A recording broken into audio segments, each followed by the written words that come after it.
কি ব্যাপার, দেখে কি মনে হচ্ছে প্রথমে এতগুলো বই নিয়ে আসছি কেন? আসসালামু আলাইকুম শিক্ষার্থীরা, আশা করি তোমরা সবাই খুব ভালো আছো। সবাইকে আমন্ত্রণ জানাচ্ছি আজকের আমাদের এই মহা গুরুত্বপূর্ণ ক্লাসটিতে। আজকের ক্লাসে আমি তোমাদের কি নিয়ে আলোচনা করব? যেহেতু দেখতে পাচ্ছ হাতে একটা গল্পের বই এবং একটি পাঠ্য বই, যে পাঠ্য বইটা পড়তে আমাদের সবার খুব বেশি বোর লাগে, এই পাঠ্য বইটা সাহিত্যের অংশ নাকি গল্পের বইটা সাহিত্যের অংশ, এই জিনিসটা নিয়ে মূলত আমরা আজকের ক্লাসে বড় রকমের একটা ডিসকাশন করব। তো students, welcome to our today's class. And আজকের ক্লাসে আমরা তোমাদের পাঠ্য বইয়ের গুরুত্বপূর্ণ একটি প্রবন্ধ নিয়ে আলোচনা করব। গতকালকে তোমাদেরকে একটা ভিডিও দিয়েছিলাম, একটু কাইন্ডলি কমেন্টে জানাও তো কারা কারা আমার ভিডিওটা দেখেছো এবং দেখে আজকের ক্লাসটাতে বুকিং করে জয়েন করেছো, একটু কাইন্ডলি এটা জানাও। এবং ভিডিও দেখার পরে তোমরা যদি কেউ গল্প প্রবন্ধটা একটা বারের জন্য রিভাইজ করে থাকো, তাহলে এই স্মার্ট বোর্ড থেকে তোমরা একটা ভুল খুঁজে পাবা। আমাকে একটু জানাও তো এখানে ভুলটা কোন জায়গায়, আমি একটু দেখি আমাদের ব্রিলিয়ান্ট বাচ্চারা ভুলটা খুঁজে পায় কিনা। এবং এর ফাঁকে আমি তোমাদের যে যারা আমাদের ক্লাসে জয়েন করছো তাদের সাথে একটু কথাবার্তা বলবো, এবং শুধুমাত্র হচ্ছে কি তাই না, আমি তাদের কমেন্ট গুলো পড়বো। তোমরা একটু জানাও যে ভুলটা কোথায়। ঠিক আছে, আমার সাথে আব্দুল আহাদ জয়েন করেছে, স্নাতা জয়েন করেছো, আমার সাথে জুফিয়া আক্তার জয়েন করেছো, শরীফুল জয়েন করেছো, তারপর মুনতাসির বলছে ভিডিও দেখছে, ভেরি গুড। তাহলে বলো ভুলটা কোথায়? বোর্ডে একটা ভুল রেখে দিয়েছি তোমাদের জন্য আজকে। ঠিক আছে, হুমায়রা জয়েন করেছে, হাফসা জয়েন করেছো, প্রীতম দাস জয়েন করেছো, ফ্লোরা চলে আসছে আমাদের সাথে। তারপর হচ্ছে তারান্নুম বলতেছে দেখেছি ভাইয়া, হ্যালো তারান্নুম। আদিবা জয়েন করছে আমাদের সাথে। ফারিয়া বলতেছে সাহিত্যে খেলা। ও, সাহিত্যে কি খেলা? কি ভুল বুঝলাম না। আচ্ছা, এরপর দেখি রামিম রাজ জয়েন করেছে আমাদের সাথে, হৃদয় জয়েন করেছো, তারপর হলো অনু অনু জয়েন করেছো, তারপরে তবে শিফা বলছে সাহিত্যে খেলা হবে, আব্দুল আহাদ বলছে সাহিত্যে হবে। আরে বাবা, আমাদের ব্রিলিয়ান্ট স্টুডেন্ট গুলো তো মানে খুব ভালোভাবে পারফর্ম করতেছে। এবার আমি কেন আজকে পাঠ্য বইটা সাথে আনছি, পাঠ্য বইটা আনার অন্যতম উদ্দেশ্য হলো তোমাদেরকে এই ভুলটা দেখিয়ে দেওয়া। তোমরা যারা ক্লাসে আজকে এই জিনিসটা আইডেন্টিফাই করতে পেরেছো, তাদেরকে প্রথমত জানাই অভিনন্দন অথবা কংগ্রাচুলেশনস। আমরা যদি সাহিত্যে খেলা এই পার্টটার দিকে চলে যাই, এটা তোমাদের পাঠ্য বইয়ের কত নাম্বার পৃষ্ঠা? 40 নাম্বার পৃষ্ঠায় রয়েছে। ঠিক আছে, আমি একটু 40 নাম্বার পৃষ্ঠায় যাচ্ছি। তোমাদের বই আছে না হাতের কাছে? বইটা খুলো, সবাই বই খুলো। আমি টিচার হয়ে বই নিয়ে আসছি আর আপনারা এখনো কোনো বই নিয়ে আসেন নাই, এটা কোনো কথা? দ্রুত বইটা খুলেন। বইটা খোলার পরে আপনারা সবাই বইটা দেখেন। আমি মনে হয় আপনারা দেখতে পাচ্ছেন, এবার তাও বলি, এখানে দেওয়া আছে সাহিত্যে খেলা। অর্থাৎ আমরা যদি চিন্তা করি আমাদের এই যে প্রবন্ধটা, এই প্রবন্ধটার নাম কি? এই প্রবন্ধটার নাম কিন্তু সাহিত্যে খেলা। এবং আমি এই জিনিসটা জানি তোমরা যাতে আজকের ক্লাসের শুরুতে এই জিনিসটা দেখে একটা রিয়েলিটি চেক খাও এবং পরবর্তীতে সবসময় জিনিসটা মনে রাখো। কারণ যখন সৃজনশীল লিখবা, সাপোজ লিখছো সৃজনশীলে উদ্দীপকের সাথে আলোচ্য সাহিত্য খেলা প্রবন্ধের সাদৃশ্য রয়েছে, তখনই তো টিচার নাম্বার কেটে দিবে। আরে সাহিত্য খেলা নামে তো কোনো প্রবন্ধই নেই, রয়েছে সাহিত্যে খেলা। সো এখানে আমরা যে এটা রয়েছে, এই এটা নিয়ে কিন্তু অবশ্যই খেয়াল রাখতে হবে। ঠিক আছে, তাই ক্লাসের স্টার্টিং এ কিন্তু তোমাদেরকে জিনিসটা দেখিয়ে দিলাম। কেমন লাগলো বিষয়টা কাইন্ডলি জানাও কমেন্ট সেকশনে। ওকে, সো ফার্স্ট অফ অল আজকের ক্লাসে আমরা কি পড়বো? আজকের ক্লাসে আমরা কই পরিচিতি পড়বো, পাঠ পরিচিতি পড়বো, মূল প্রবন্ধ পড়বো, এন্ড অবভিয়াসলি আমরা বেশ কিছু এমসিকিউ সলভ করবো, রাইট? এবার কথা হচ্ছে, আমরা যে আজকে ক্লাসের মধ্যে এত কিছু করব, ক্লাসের মধ্যে কি পুরা প্রবন্ধটা শেষ হবে? মনে হয় না পুরা প্রবন্ধটা শেষ হবে। আজকের ক্লাসে আমরা প্রবন্ধের মোটামুটি ইম্পর্টেন্ট যে পার্ট গুলা সবই তোমাদেরকে দেখিয়ে দিব। বাট আমাদের পেইড ক্লাসে কিন্তু সামনের সপ্তাহে, সামনের সোমবারে সাহিত্য খেলা এই যে তোমার প্রবন্ধটি পড়ানো হবে। সো আজকের ক্লাসের পরে যারা যারা আমাদের পেইড কোর্সে এনরোল করবা, তারা কিন্তু আগামী সোমবারে সাহিত্য খেলার মূল ক্লাসটা কিন্তু পেয়ে যাচ্ছ। ওকে ডান। দেখি তারান্নম হুমায়রা জয়েন করেছো। স্বপন বলছে এরা তো আমার বইয়ে নেই। স্বপন তোমার বই 40 পৃষ্ঠা না থাকলে বুঝে নিতে হবে এরা তোমার পুরনো বই। ফাইজা জয়েন করেছো আমাদের সাথে, সামিয়া জয়েন করেছো, তারপর দেখি জিসান শিকদার জয়েন করেছো, সিনা জয়েন করেছো, আব্দুল জব্বার। হ্যাঁ অবভিয়াসলি সিলেবাসে না থাকলে কেনই ব্যাপার আছি তাই না বলো। সুলতানা জয়েন করেছে আমাদের সাথে, তারপর হচ্ছে নিহাদ জয়েন করেছে আমাদের সাথে, আমাদের সাথে সঞ্জিদা জয়েন করেছো। ওকে, মোটামুটি অনেক স্টুডেন্ট আজকে আমাদের সাথে জয়েন করে ফেলেছে। তাহলে দেরি না করে আই থিঙ্ক আমরা ক্লাসটা স্টার্ট করি। ক্লাসের শুরুতে আমি আমার নিজের পরিচয়টা দিয়ে নিতে চাচ্ছি। আমি হচ্ছে তোমাদের ফারসিন ভাইয়া। বর্তমানে আমি 10 মিনিট স্কুলে পড়াশোনা পড়াচ্ছি তোমাদেরকে, প্রায় হলো কি বিগত 5 বছরের ধরে, মানে 5 বছরের বেশি সময় ধরে 10 মিনিট স্কুলে আমি তোমাদেরকে পড়াচ্ছি। এবং তার পাশাপাশি আমি বর্তমানে ঢাকা বিশ্ববিদ্যালয় বা প্রাচ্য অক্সফোর্ডের একজন মাস্টার্স স্টুডেন্ট। সো হোপফুলি যারা যারা পেইড ব্যাচ আছে তারা সবাই আমাকে চিনো, ওদের কাছে পুরানো হয়ে গেছি। বা যারা যারা আমাদের নতুন স্টুডেন্ট আজ for the very first time আমার ক্লাস করছো, তাদের কাছে কিন্তু আমি একদমই নতুন শিক্ষক এবং আশা করছি আমার কাছ থেকে অনেক কিছু কিন্তু তোমরা শিখতে পারবে আজকে। ওকে ডান, তাহলে আমরা আস্তে আস্তে সামনের দিকে আগাই। সো ফার্স্টে আমি দেখি যে সাহিত্যে খেলা। সাহিত্যে খেলা এই যে প্রবন্ধটি রয়েছে আমাদের প্রথমত হলো যে এই যে আমার বানানোর যে ইস্যুটা, এই কার্ডটা নিয়ে খেলা থাকতে হবে। এবার দেখি বাংলা সাহিত্যে চলিত গদ্য রীতির প্রবর্তক ছিলেন প্রমোদ চৌধুরী। বাবারা একটু শোনো, চলিত গদ্য রীতি মানে কি? এই যে আমি তুমি আমরা যে টপিকে হচ্ছে গিয়ে কথা বলি, এই যে ভাষায় আমরা কথা বলি, এটা হচ্ছে তোমার চলিত গদ্য রীতি, অর্থাৎ চলিত ভাষায় কথা বলি। বাট আমি যদি এভাবে কথা বলতাম, আগামী সোমবার হইতে তোমাদের জন্য সাহিত্যে খেলা প্রবন্ধটি পাঠ করানো হইবে এবং এই সাহিত্যে খেলা প্রবন্ধটি এতই গুরুত্বপূর্ণ যে পরবর্তী যে কোনো পরীক্ষাতে এটার আসার সম্ভাবনা অনেকাংশে বৃদ্ধি পাইবে। এই যে হইবে, পাইবে, খাইবে, যাইবে, এভাবে যখন কথা বলি তার মানে এটা সাধু ভাষা। এবং আগেরকার দিনে যে জিনিসটা হতো, মানুষজন মনে করতো যে কোনো প্রকার গদ্য বা গল্প এটা হচ্ছে কি শুধুমাত্র শিক্ষিত লোকদের জন্য এবং এটা সকল মানে নর্মাল পিপলদের জন্য না, শুধুমাত্র এলিট ক্লাস যারা রয়েছে এলিট ক্লাসের জন্য বা ধনী শ্রেণীদের জন্য। তাই দেখা যেত যে এ ধরনের গল্প বা প্রবন্ধ সাধু ভাষায় লেখা হইতো। বাট প্রমোদ ভাই এসে ভাবলেন এগুলা সবার জন্য কেন না, আমি তাহলে সবাইকে শিক্ষার আলো দ্বারা আলোকিত করতে পারতেছি না। এই যে বিষয়টা, এই বিষয়টা অ্যাকচুয়ালি মাথায় রেখে প্রমোদ চৌধুরী কি করলেন, তোমার আমার যে মুখের ভাষা চলিত রীতিতে ভাষা, সেই চলিত রীতিটা মূলত প্রবর্তন করলেন, এটা এখানে বলা হচ্ছে। এরপর দেখি পরিশীলিত বাঘ বৈদগ্ধ্যময় রম্য রচনায় সিদ্ধহস্ত ছিলেন তিনি। পরিশীলিত বাঘ বৈদগ্ধ্যময় মানে কি? পরিশীলিত মানে সুন্দর, পরিশীলিত মানে সুন্দর প্লাস মার্জিত মানে ভদ্র সভ্য। ওকে, বাক বৈদগ্ধ মানে বৈদগ্ধ্যময়তা মানে কি? বাক পটু,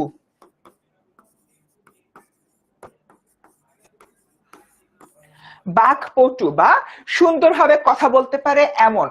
রম্য রচনা, সরি রম্য রচনা মানে কি? কমেডি। সিদ্ধহস্ত, সিদ্ধহস্ত মানে পাকা বা এক্সপার্ট। এখানে অনেকগুলো কঠিন কঠিন শব্দ ছিল, প্রত্যেকটা শব্দের কিন্তু অর্থ আজকে হলো গিয়ে বলে দিলাম, ঠিক আছে? গেল। তার বহু রচনা প্রকাশিত হয়েছে বীরবল ছদ্মনামে, এটা কিন্তু অনেক গুরুত্বপূর্ণ। এই আমার পুরনো স্টুডেন্টরা বলো, যারা আজকে নতুনরা আসছে, ভিভিআইপি মানে কি? পুরনোরা যদি না বলতে পারো তাহলে হচ্ছে আমি বুঝবো পুরনোরা আমার ক্লাস মনোযোগ দিয়ে করো না, তাই নতুনরা আসবে ওদেরকে আমি আরো বেশি ভালো করে পড়াবো। এই পুরনোরা একটু বলতো আমাদের হচ্ছে এই ভিভিআইপি মানে কি?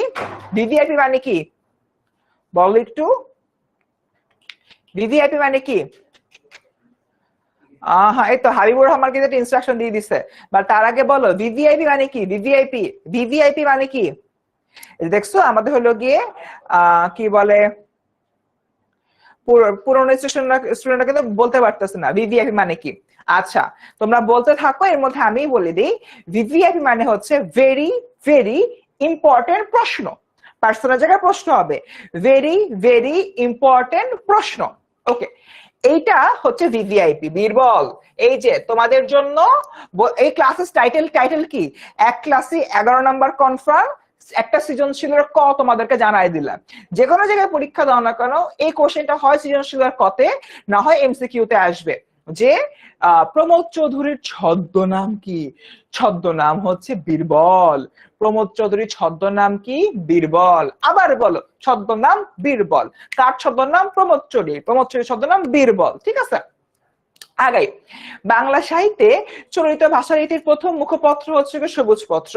পত্রিকাটি ছিল তারই সম্পাদিত এবং রবীন্দ্রনাথ সহ সমকালীন বিখ্যাত মননশীল। মননশীল শব্দটির অর্থ কি? যারা হচ্ছে তোমার সৃজনশীল রয়েছেন, কিংবা হলো সমসাময়িক যে পরিস্থিতির সঙ্গে নিজেদেরকে খাপ খাইয়ে নিয়েছেন। লেখকদের অনেকেই ছিলেন এই পত্রিকার লেখক। ঠিক আছে, সো এখানে হচ্ছে কি আমরা কি দেখতে পাই, দুটা হলো কি আছে আমাদের আজকের ক্লাস ভিভিআইপি। একটা তো ভিভিআইপি তোমাদেরকে দেখিয়ে দিলাম, বীরবল ভিভিআইপি 1। আরেকটা ভিভিআইপি হচ্ছে তোমার সবুজ পত্র। এই বাচ্চারা, ভিভিআইপি গুলা যদি তোমরা হলো না লিখছো খাতায়, আমি খুবই কষ্ট পাবো। অনেক কষ্ট করে কিন্তু এটা দাগাই দিচ্ছি। ঠিক আছে, একটা ভিভিআইপি কি বীরবল, আর একটা ভিভিআইপি হচ্ছে তোমার সবুজ পত্র। বীরবল কে লিখেছে, বীরবল কার ছদ্মনাম? প্রমোদ চৌধুরী। সবুজ পত্র কার পত্রিকা? প্রমোদ চৌধুরী। ঠিক আছে, ওকে ওকে ওকে, ঠিক আছে, ডান ডান ডান ডান। আই থিঙ্ক আমরা সবাই ঝাক্কাস বুঝতে পেরেছি। ঠিক আছে, আগাই সামনের দিকে। এরপর হচ্ছে দেখতে পাচ্ছি কই পরিচিতির মধ্যে রয়েছে তার গদ্য সুরের নিদর্শন। তার কিছু গদ্য রয়েছে, যেরকম চারিয়ারি কথা, বীরবলের হালখাতা, রায়তের কথা। রায়তের কথা এটা খুবই ইম্পর্টেন্ট, এটা কিন্তু একটা ইম্পর্টেন্ট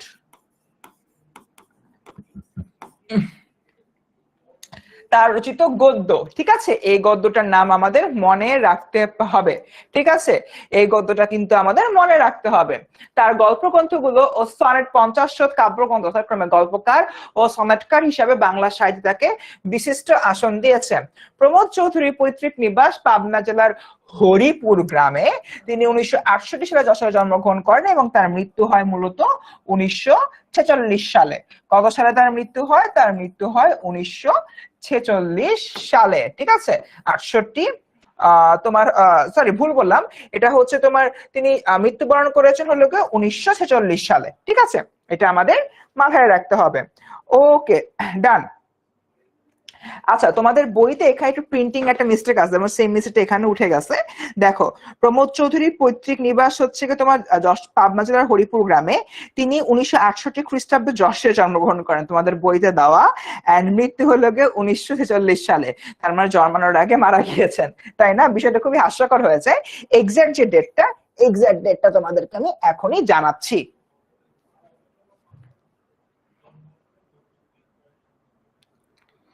ওকে, সবাইকে এতটুকু বুঝতে পেরেছো?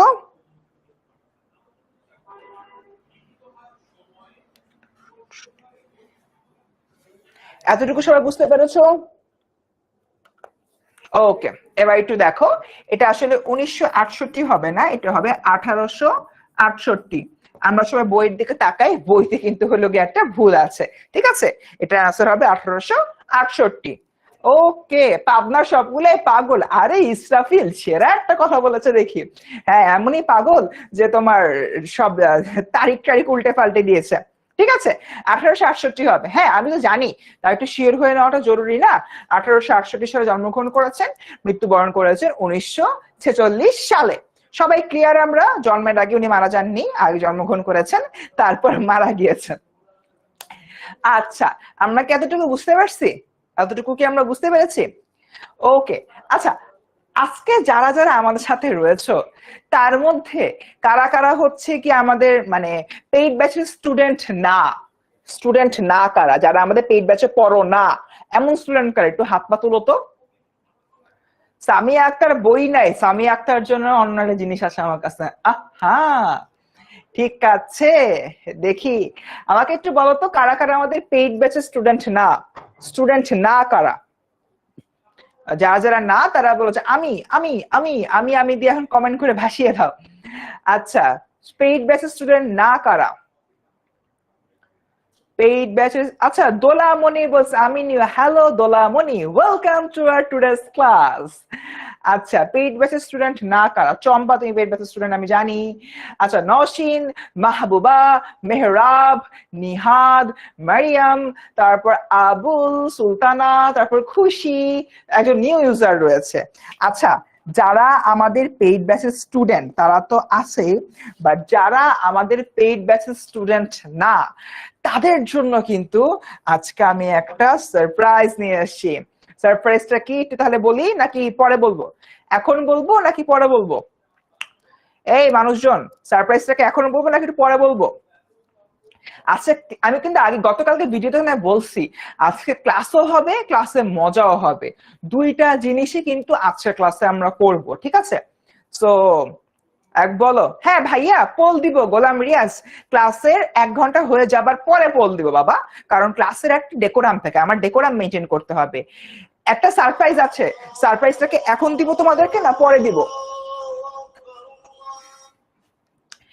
একটা সারপ্রাইজ আছে, সারপ্রাইজটাকে এখন দিব নাকি পরে দিব? ওকে, এখন বলেন। হাইবুর রহমান বলছে, রিয়া বলতেছে এখন। সবাইকে এখনের দলে দেখি, ঠিক আছে।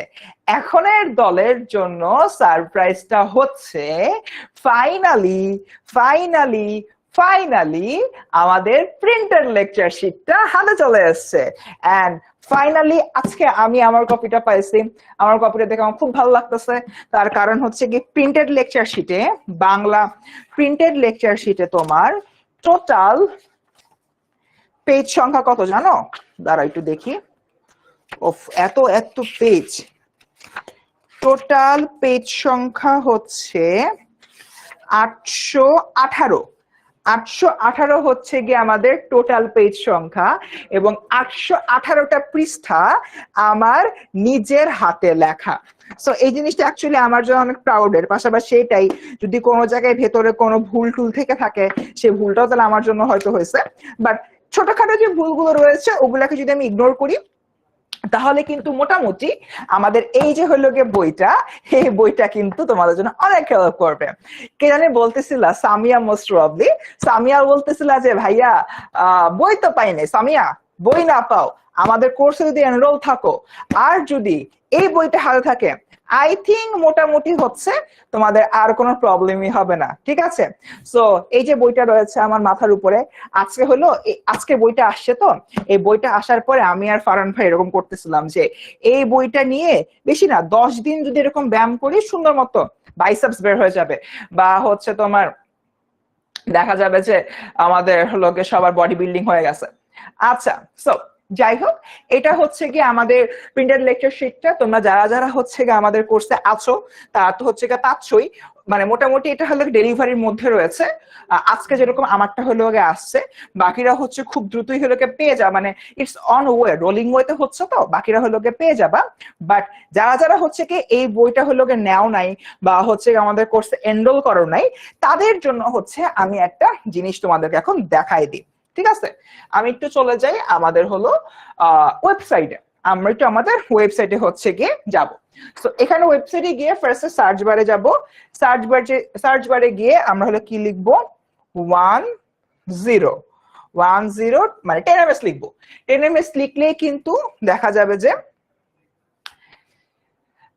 ওকে, 10ms লিখলে আমাদের কিন্তু এরকম একটা ইন্টারফেস হচ্ছে গিয়ে চলে আসবে, ঠিক আছে?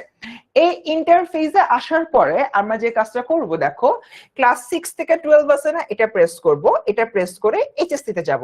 যেহেতু তোমরা এইচএসসি পরীক্ষা দাও, তাই হচ্ছে কি তোমরা এইচএসসি সেগমেন্টে যাবা। এইচএসসি সেগমেন্টে যাওয়ার পরে একটু একটু করে নিচে যাবা। তোমাদের সিনিয়র ব্যাচদের কিছু কোর্স দেখতে পাচ্ছি, এইচএসসি 25, আরেকটু নিচে যাই। এই তো এইচএসসি 26। এইচএসসি 26 বাংলা কোর্স কোথায়? বাংলা বাংলা বাংলা বাংলা বাংলা, হ্যাঁ হ্যাঁ, বাংলা কোর্স কোথায়? বাংলা কোর্স পাই না কেন? আছে তো, হ্যাঁ আছে। এই হচ্ছে গিয়ে আমার বাংলা কোর্সটা, ঠিক আছে? আমি তাহলে এই যে বাংলা কোর্সে হচ্ছে কি ঢুকি। সো ঢোকার পরে এখানে কিন্তু আমার সবকিছু চলে আসছে যে ফারহান সাকিব ভাই কয়দিন আগে ক্লাস নিছে, মানুষের 8 বছরের বেশি পড়ানোর অভিজ্ঞতা, যে আমি ফার্স্ট সিম হ্যালো 4 বছরের বেশি পড়ানোর অভিজ্ঞতা, বাট আলটিমেটলি কিন্তু 5 বছরটা কিন্তু 5 বছর আমার হয়ে গেছে। সো এরপর দেখি এই যে তোমার ডান পাশে এখানে গেলে কোর্সটি কিনুন এই পার্টটা রয়েছে। সো এটা আমি প্রেস করব। এটা যদি হচ্ছে প্রেস করি তখনই তোমাদেরকে দুইটা অপশন দেখাবে। একটা অপশন হচ্ছে বাংলা ব্যাচ 1 সম্পূর্ণ সিলেবাস এবং লেকচার শিট। যারা যারা লেকচার শিট সহ কোর্সটা কিনবা তারা হচ্ছে গিয়ে 2500 টাকা দিবা, আর যারা যারা লেকচার শিট ছাড়া বইটা কিনবা তারা হচ্ছে 2000 টাকা দিবা। তার মানে তোমাদের আসলে শুধুমাত্র যে লেকচার শিট রয়েছে, লেকচার শিটের দামটা আসলে 500 টাকা। সো যারা যারা লেকচার শিট সহ হচ্ছে কোর্স কিনবা তারা 2500 টাকা, লেকচার শিট ছাড়া কোর্স কিনলে 2000 টাকা। আমার মতে যারা কোর্সটাই কিনছো সেখানে অবভিয়াসলি লেকচার শিট সহ কোর্সটা নিয়ে নেওয়া বেটার, এতে করে কিন্তু আসলে তোমাদেরই লাভ হবে। ঠিক আছে, সো সাপোজ লেকচার শিট সহ আমি হলো এবার এগিয়ে যাই সামনের দিকে।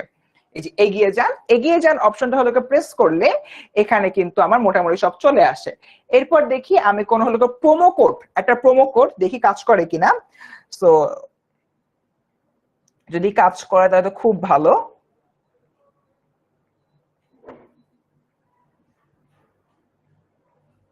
আচ্ছা দেখি সাবমিট, আচ্ছা না এটা হলো হচ্ছে না। সো এটা যদি হতো তাহলে তো খুব ভালোই হতো। সো যাই হোক, এখানে হচ্ছে তোমার যে প্রোডাক্টটা রয়েছে এই 2500 টাকার প্রোডাক্টটা, এই প্রোডাক্টটা হচ্ছে তুমি যদি নাও তাহলে কিন্তু যে বাংলা লেকচার শিটটা কিন্তু এখানে মূলত দেওয়া আছে। ওটা প্রেস করলেই তোমরা যে পরবর্তী যে তোমার মোবাইল নাম্বার দিয়ে বা ইমেল নাম্বার দিয়ে কিন্তু কাজ করতে পারবা। তার মানে যদি হচ্ছে গিয়ে আমি চিন্তা করি আমাদের যে নতুন পাঠ্য বইটা বের হয়েছে, তোমাদের সাহিত্য পাঠ যে বইটা, এই বইটা কিন্তু বের হয়েছে 2024 ডিসেম্বরে। তার মানে তোমাদের একদম আপডেটেড যে বই, আপডেটেড বইয়ের একদম ইনস্ট্যান্ট যে ব্যাখ্যা সহ আমাদের কিন্তু এই লেকচার শিটটা বেসিক্যালি নেওয়া হয়েছে বা বানানো হয়েছে। তাই আশা করছি তোমরা যারা এই লেকচার শিটটা নিবা, বাজারে কিন্তু এখনো তেমন কোনো গাইড এসে পৌঁছায় নাই, এই লেকচার শিটটা যারা নিবা তারা কিন্তু সবকিছু হলো পেয়ে যাচ্ছ। এটার মধ্যে হলো তোমার অনেক কিছুই রয়েছে, যেরকম বিগত বছরের বিশ্ববিদ্যালয় ভর্তি পরীক্ষার প্রশ্ন রয়েছে, বোর্ডের প্রশ্ন রয়েছে, এন্ড প্র্যাকটিস প্রশ্ন তো রয়েছে। ওকে ডান। সো মোটামুটি এতটুকুই। এবার তাহলে চলো আমাদের মূল ক্লাসের মধ্যে আবারও ব্যাক করে ফেলি। ঠিক আছে, আগে সাহিত্য খেলার মধ্যে এবার যে বিষয়টা অত্যন্ত গুরুত্বপূর্ণ সেটা কি, সেটা হচ্ছে গিয়ে তোমার এই যে রোদ্দার বিষয়টা রয়েছে, রোদ্দা। ওকে দেখি এটা নিয়ে আমরা একটু পড়াশোনা করি। দেখো ফ্রাঁসোয়া অগাস্ট রোদ্দা। সো বেসিক্যালি ওনার নাম হচ্ছে গিয়ে ফ্রাঁসোয়া অগাস্ট রোদ্দা। এই যে অগাস্ট হলো গিয়ে রয়েছে, সে অগাস্ট নামে কিন্তু আমরা হলো গিয়ে অনেকে চিনি। এরপর দেখি রোদ্দা 1840 থেকে 1917 বিশ্ববিখ্যাত ফরাসি ভাস্কর। তার শ্রেষ্ঠ কীর্তির মধ্যে বিশেষভাবে উল্লেখযোগ্য হচ্ছে নরকের দুয়ার, বার্গাস অফ ক্যালে, অন্যান্য অবিনশ্বর কৃতি চিন্তাবিদ, অ্যাডাম ইভ। তিনি Victor Hugo, Balzac, Bernard Shaw প্রমুখ বিখ্যাত সাহিত্যিকদের প্রতিকৃতি নির্মাণ করেছে। তো বেসিক্যালি ফ্রাঁসোয়া অগাস্ট রোদ্দা তিনি কে ছিলেন? তিনি ছিলেন আসলে একজন তোমার সাহিত্যিক। এই সাহিত্যিকের কিছু এক্সাম্পল এখানে আনা হয়েছে, দেখে তার নামটা এখানে মূলত দেওয়া হচ্ছে। ওকে ডান। সালমা বলতেছে ভাইয়া আমি তো ভর্তি হওয়ার সময় লেখা সহ ভর্তি হয়েছিলাম না, তোমাদের কিন্তু আর এই জিনিসটা মানে রিপিটেডলি কিনতে হবে না। ঠিক আছে, এরপর দেখি শিব। শিব মানে হচ্ছে মূলত মহাদেব, মঙ্গলকারী দেবতা। ইতর মানে হচ্ছে কি নিচ, অধম। এখানে আসলে কি অর্থে ব্যবহার করা হয়েছে? নগণ্য অর্থে ব্যবহার করা হয়েছে। ঠিক আছে, ইতর অর্থ কি? নিচ। এটা কি অর্থে ব্যবহার করা হয়েছে? তোমার নগণ্য অর্থে ব্যবহার করা হয়েছে। ওকে, আগে সামনের দিকে কলা রাজ্য। কলা রাজ্য এটাকে আমি একটা ভাঙ্গি। ঠিক আছে, একটা হলো গিয়ে কলা এবং আরেকটা হচ্ছে গিয়ে তোমার রাজ্য। এই যে কলা রয়েছে, কলা দিয়ে কি বোঝানো হয়? কলা দিয়ে বোঝানো হয় তোমার শিল্পকলা বা যাবতীয় যে তোমার শিল্পী রয়েছে বা হলো গিয়ে শিল্পর এই বিষয়টা, এটা এখানে মূলত তুলে ধরা হচ্ছে। আর এরপরে হচ্ছে যদি হলো গিয়ে চিন্তা করি রাজ্য, রাজ্য মানে দিয়ে তোমার পরিমণ্ডল বা চারপাশের যে বিষয় সেটা বোঝানো হচ্ছে। তার মানে কলা রাজ্য বলতে শিল্পের দুনিয়ায় যে রাজ্যটা রয়েছে বা সেখানে যে তোমার পারিপার্শ্বিক অবস্থাটা রয়েছে সেটা এখানে মূলত বলা হচ্ছে। এক কথায় শিল্পীর বিষয়টা এখানে মানে শিল্প সাহিত্য এই বিষয়টা এখানে তুলে ধরা হয়েছে। ওকে, এবার একটু কয়েকটা কমেন্ট দেখি। আচ্ছা, যেরকম আচ্ছা দেখতে পাচ্ছি যে এখানে অনেকেই কমেন্ট করেছো। আচ্ছা ভাইয়া, এই বইটা কি লাইব্রেরিতে পাওয়া যাবে আগামীতে? না, কোনো বাইরের লাইব্রেরিতে না, আমাদের ওয়েবসাইট থেকে নিতে হবে। ঠিক আছে, ডান। এরপর হচ্ছে ঠিক আছে, মোটামুটি আই থিঙ্ক সবার কোশ্চেন গুলো হলো আমি পেয়ে গেছি, আর তেমন কোনো ইম্পর্টেন্ট কোশ্চেন দেখতে পাচ্ছি না। ঠিক আছে, আগাই তাহলে সামনের দিকে। এরপর পরবর্তী সময় যেটা এখানে বোঝানো হচ্ছে অবতীর্ণ। অবতীর্ণ মানে কি? অবতীর্ণ মানে হচ্ছে কি তোমার দেখি অবতীর্ণ মানে কি, আমি কি বলি, কোনো কিছু অবতীর্ণ হয়েছে মানে নিচের দিকে নেমে এসেছে। এই যে তোমার নেমে আসার বিষয়টা, এটাকে অবতীর্ণ বলে। এবার এখানে যে জিনিসটা হলো গিয়ে তোমার ব্যাখ্যা করা হচ্ছে, অবতার হিসাবে মানুষের মূর্তিতে নেমেছে এমন বা নেমে আসা। অবতীর্ণ মানে মূলত নেমে আসা, বাট এখানে অবতার বা ফেরেশতা বা অ্যাভাটার যে বিষয়টা রয়েছে ওটা নেমে আসছে, এই জিনিসটা এখানে মূলত বলা হয়েছে। এরপর দেখি মর্তবাসী। মর্ত মানে কি? মর্ত শব্দটার মানে হচ্ছে তোমার মূলত পৃথিবী। মর্ত শব্দটার মানে হচ্ছে তোমার পৃথিবী, আর বাসী মানে হচ্ছে পৃথিবীর অধিবাসী বা যারা হচ্ছে পৃথিবীতে বসবাস করতেছে হলো এরকম। আচ্ছা, একজন হচ্ছে পরিমণ্ডল, নিব্রাস বলতেছে। পরিমণ্ডল মানে তোমার চারপাশে যা রয়েছে, তোমার চারপাশে যা রয়েছে সেটাই হচ্ছে তোমার পরিমণ্ডল। আচ্ছা, সত্যি কথা বলতে এই বইটা কেনার পরে তোমাদের আলাদা করে কিন্তু আর কোনো বই কেনা লাগবে না। তাই তোমরা যারা আমাদের হচ্ছে কোর্স নিচ্ছ এবং কোর্সের পাশাপাশি এই বইটাও হলো নিচ্ছ, তাদের কিন্তু সেপারেটলি আর কোনো কিছু ক্রয় করা লাগছে না। ওকে, ডান। আবার আগাই সামনের দিকে দেখি রসাতল। রসাতল বলতে কি বোঝায় শোনো, পুরাণ, পুরাণ বা যে মাইথোলজি রয়েছে, পুরাণ বা মাইথোলজি রয়েছে, এই মাইথোলজিতে তোমার ষষ্ঠ পাতাল বা একদম মাটির নিচে, মাটির নিচের যে অংশটা, অনেকগুলা মাটির নিচে স্টেপ রয়েছে। আমরা কি করি, সিঁড়ি দিয়ে নিচে নামি না, ওরকম মাটির নিচে অনেকগুলা ধাপ রয়েছে। এরকম করতে প্রথম ধাপ, দ্বিতীয় ধাপ, তৃতীয় ধাপ, চতুর্থ ধাপ, পঞ্চম ধাপ, ষষ্ঠ ধাপ, এভাবে করতে করতে তোমার যে ষষ্ঠ যে তোমার ধাপটা রয়েছে, সেই ষষ্ঠ ধাপের কথা মূলত বলা হচ্ছে যে রসাতল মানে কি? রসাতল মানে হচ্ছে তোমার পুরাণে বর্ণিত ষষ্ঠ পাতাল। এরপর দেখি গতায়াত। গতায়াত মানে এক জায়গা থেকে আরেক জায়গা হলো যাওয়া বা এক জায়গা থেকে আরেক জায়গা আসা। এই গতায়াত মানে হচ্ছে মূলত যাতায়াত। প্রবৃত্তি। প্রবৃত্তি মানে হলো কি অভিরুচি, ইচ্ছা, ঝোঁক বা আসক্তি। অর্থাৎ তোমার যদি কোনো কিছু করার ইচ্ছা জাগে, ফর এন এক্সাম্পল তোমার তোমার হচ্ছে ভালোভাবে পড়াশোনা করার একটা প্রবৃত্তি রয়েছে, তার মানে তোমার পড়াশোনা করার প্রতি ইচ্ছা জেগেছে, তুমি নিজে নিজে পড়াশোনা করতে চাও, বা তুমি হলো একজন সাকসেসফুল মানুষ হতে চাও, তার মানে তোমার সাকসেসফুল মানুষ হওয়ার একটা প্রবৃত্তি রয়েছে। এই বিষয়টা নিয়ে কিন্তু এখানে মূলত বলা হচ্ছে। ওকে ভাইয়া, বইটির প্রাইস কত অনেকে জিজ্ঞেস করছো। বেসিক্যালি হচ্ছে কি তোমার এই বইটার শুধুমাত্র বইটার প্রাইস বলতে গেলে 500 টাকা, বাট আলাদা করে তার বই নিতে পারছো না। আমার যে এন্টায়ার কোর্সটা রয়েছে, এন্টায়ার কোর্সটা বই সহ নিতে গেলে তোমার 2500 টাকা পড়বে। ঠিক আছে, ওকে, ডান। আচ্ছা, গেল। সুরাইয়া বলছে ভাই পুরাণ আসলে কি? পুরাণ মানে তোমার যে ঘটনা আমরা কখনো দেখি নাই, যেটা কিছুটা কাল্পনিক বাট ধরা হয় এটা হলো সত্যি ঘটনা, ওই ঘটনার আদলে যা তৈরি হয়েছে সেটাই হচ্ছে মূলত পুরাণ। ওকে, ঠিক আছে। পড়াশোনায় কিভাবে সিরিয়াস হবে? আইবেক বলতেছে পড়াশোনায় সিরিয়াস হওয়ার জন্য তোমার একটা কাজই করতে হবে, সেটা হচ্ছে তুমি তোমার ফ্রি টাইমে তোমার মা বাবার চেহারার দিকে 2 মিনিট তাকায় থাকবা, এন্ড এটা ভাবার চেষ্টা করবা এই মানুষ দুইটা তোমার জন্য কি না করতেছে। যেখানে যেতে চাচ্ছ, যেখানে যা করতে চাচ্ছ, যেভাবে যা পড়তে চাচ্ছ, সবই তোমাকে প্রোভাইড করতেছে। অ্যাটলিস্ট তাদের মুখের দিকে তাকাও, ভালো রেজাল্ট করতে হবে, এর চেয়ে বড় আর কোনো মোটিভেশন হয় না। ওকে, ডান। আচ্ছা, ঠিক আছে, মোটামুটি কিন্তু এতটুকুই। ওকে, আচ্ছা, আজান দিচ্ছে স্টুডেন্ট, আমরা হলো নামাজের তো কোনো ব্রেক দিব না, বিকজ হচ্ছে এশার আজানের অনেক সময় থাকবে, নামাজের অনেক সময় থাকবে, বাট আমরা আজানের জন্য আজানকে সম্মান দেখিয়ে 2 মিনিট সবাই চুপ থাকবো। আজান শেষ হবে, আমি আবারও ক্লাস শুরু করে দিব, ঠিক আছে?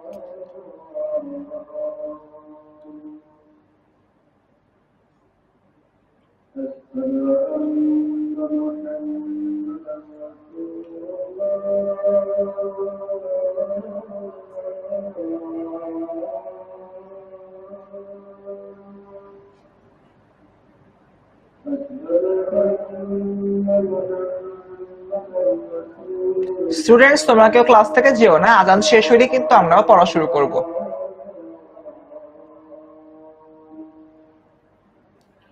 রোদ্দা, এটা হচ্ছে তোমার একজন সাহিত্যিকের নাম, একজন মানুষের নাম। —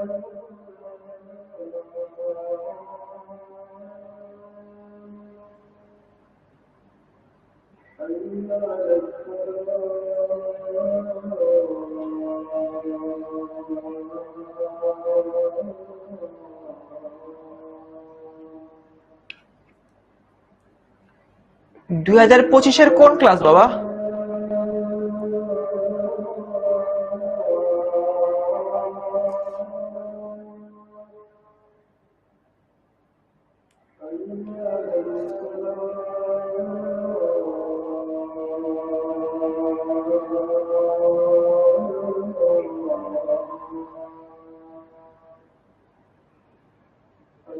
দোলামণি, 2025-এর কোন ক্লাস চাচ্ছ? বুঝি নাই, আমার তো শেষ মুহূর্তে প্রস্তুতি কোর্স চলছে।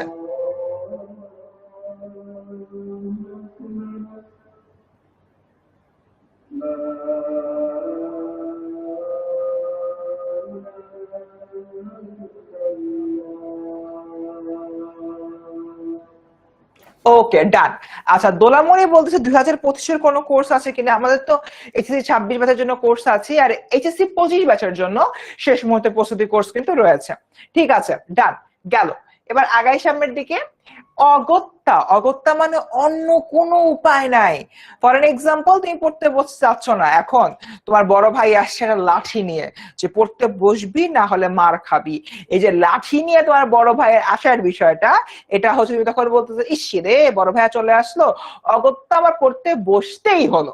এই যে বিষয়টা, এটা অর্থাৎ কোনো উপায় না থাকে যখন বাধ্য হয়ে কোনো কাজ করো।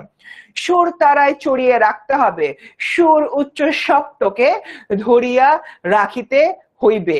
তোমার যে সুর রয়েছে, যে তান রয়েছে, সেটাকে উচ্চ সপ্তকে বা উচ্চ একটা জায়গায় তোমার ধরে রাখতে হবে, এটাই মূলত এখানে বলা হচ্ছে। ওকে, ডান। গীতি কবিতা, গীতি কবিতা মানে হচ্ছে তোমার আত্মভাব প্রধান কবিতা বা বিশেষ কবিতা, বিশেষ মানে লিরিক, যেটা তোমার যে গানটা রয়েছে, গানের যে রিলিকটা রয়েছে, সেটার কথা কিন্তু এখানে মূলত বলা হচ্ছে। জাহেদ, আমাদের কোর্সটা নিতে হবে, এবং কোর্সের সাথে তুমি 500 টাকা অ্যাড করলে এই যে বইটা, এই বইটা কিন্তু কিনতে পারবে। এন্ড অ্যাপারেন্টলি এখন যদি তোমরা হচ্ছে কি আমাদের এই বইটা হলো কে নাও, এই বইটা নিলে কিন্তু অনেক উপকৃত হবে, কারণ এখানে অনেক ধরনের কোশ্চেন্স রয়েছে। বিগত বছরের বোর্ড প্রশ্ন, ইউনিভার্সিটি ভর্তি পরীক্ষার প্রশ্ন, সিকিউ প্রশ্ন, তারপর বোর্ডের সিকিউ প্রশ্ন, বইয়ের যাবতীয় প্রশ্ন, বইয়ের যাবতীয় এমসিকিউ এবং সিকিউ বোথ, সবকিছুর অ্যান্সার কিন্তু রয়েছে আমাদের এই যে ছোট্ট সুন্দর নাদুস নুদুস এই বইটার মধ্যে। এই নাদুস নুদুস বইটা নিতে চাইলে আমাদের ওয়েবসাইটে চলে যাও, ওয়েবসাইট থেকে কিন্তু আমাদের কোর্সের মাধ্যমে এই বইটা নিতে পারবে। ওকে, আগাই তাহলে সামনের দিকে। আচ্ছা, তো এরপরে আমরা কি দেখতে পাচ্ছি, এখানে বলা হচ্ছে রঙ্গভূমি। রঙ্গ মানে হচ্ছে আমোদ প্রমোদ মজা করা, এই একটা জায়গা থেকে রঙ্গভূমি মানে হলো গিয়ে আমোদ প্রমোদের জায়গা বা অভিনয় প্রদর্শনের স্থান, যেখান থেকে তুমি অভিনয় করতে পারছো সেই যে বিষয়টা, এটা এখানে মূলত বলা হচ্ছে। স্বগতোক্তি, আমার অনেক সময় ক্লাসটা তো ভালোই লাগতেছে না, কি করি। এই যে দেখো, আমি কি বললাম সাডেনলি যে ক্লাস নিতে ভালোই লাগতেছে না, কি যে করি, খালি ক্লাসরুম স্প্যাম করতেছে, আর কি করব।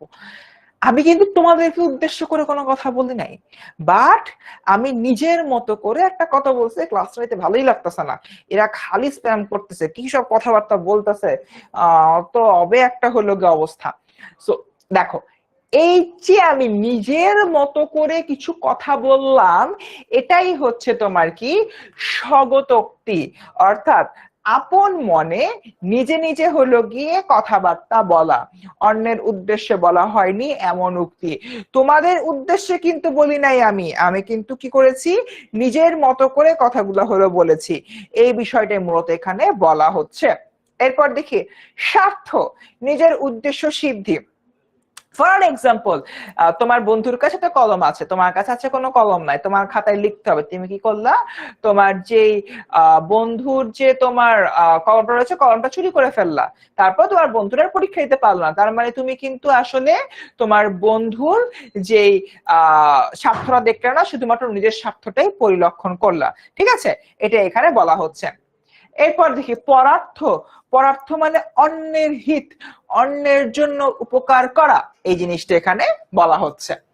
নিষ্কাম কর্ম, ফল লাভের কামনা করা, বাট ফল অর্জন হয়নি এমন কাজ।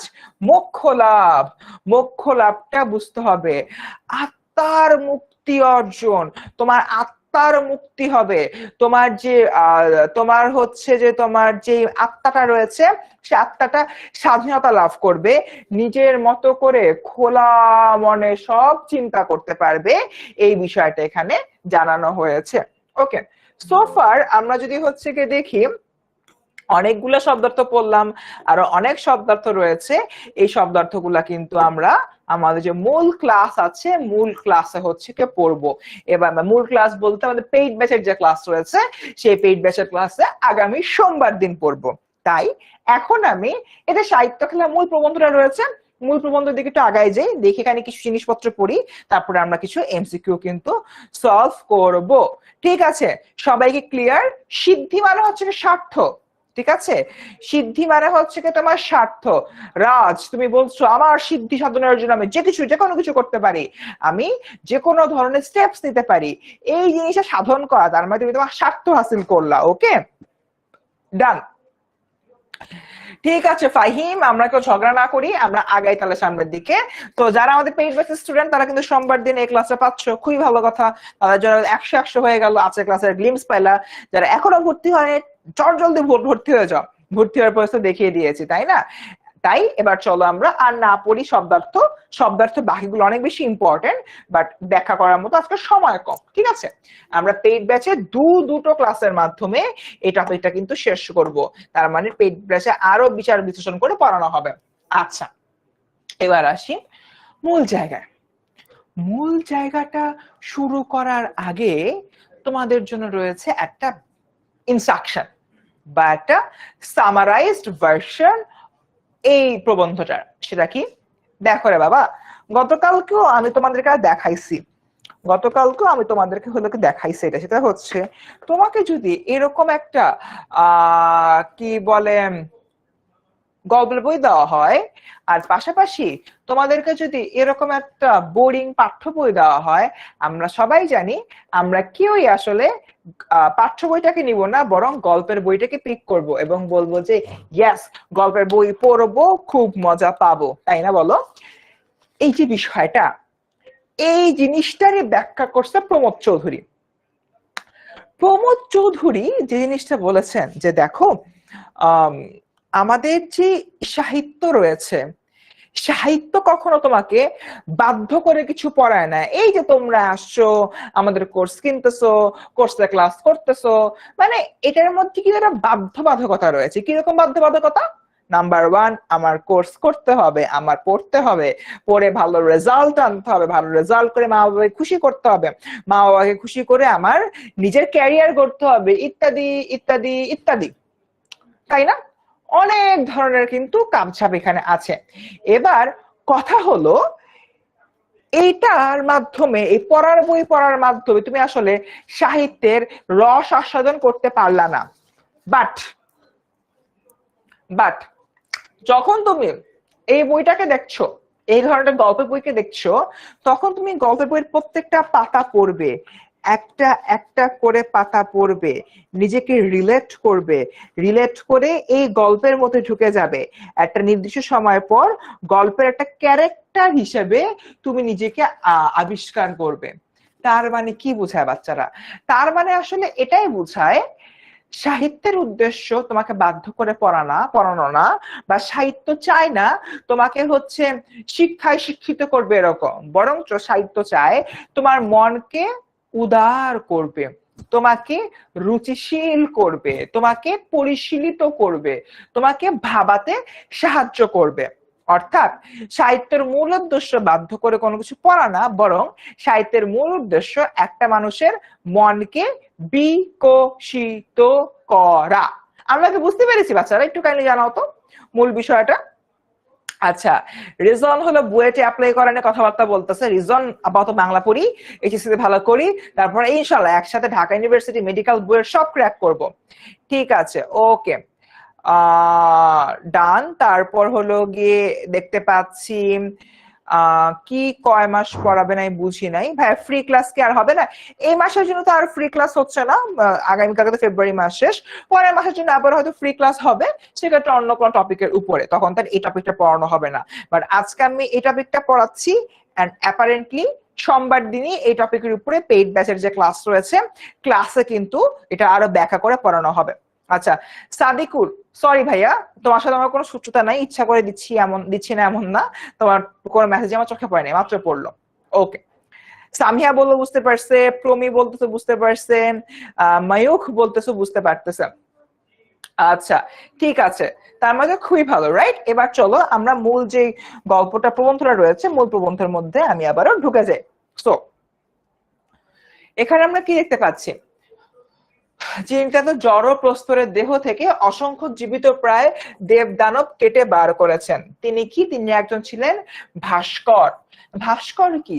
ভাস্কর মানে যিনি মূর্তি তৈরি করছেন, ঠিক আছে, যিনি হচ্ছে গিয়ে তোমার নানান ধরনের মূর্তি তৈরি করেন বা কোন স্কাল্পচার তৈরি করেন, এমন একটা অবস্থা, ঠিক আছে। স্বপন রয়, তুমি বলো স্প্যাম করতেছো, সাহিত্য পাঠ বইটা বারবার বলতেছি 24শে ডিসেম্বরে, তুমি এক কোশ্চেন আর করবা না।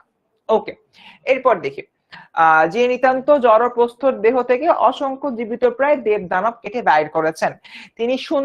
তিনিও শুনতে পাই যখন তখন হাতে কাদা নিয়ে আঙ্গুলে টিপে মাটির পুতুল তৈয়ার করে থাকেন।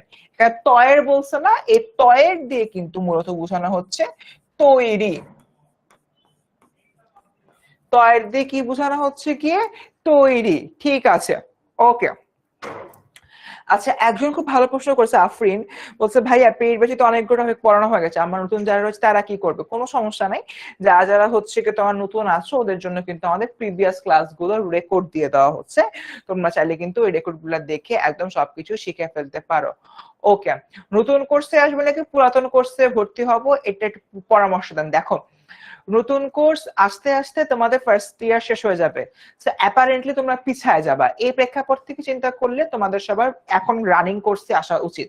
আর তোমরা কেউ যদি নতুন কোর্স পর্যন্ত আসতে চাও, সেক্ষেত্রে আমার কাছে মনে হয় it will be too late, ঠিক আছে?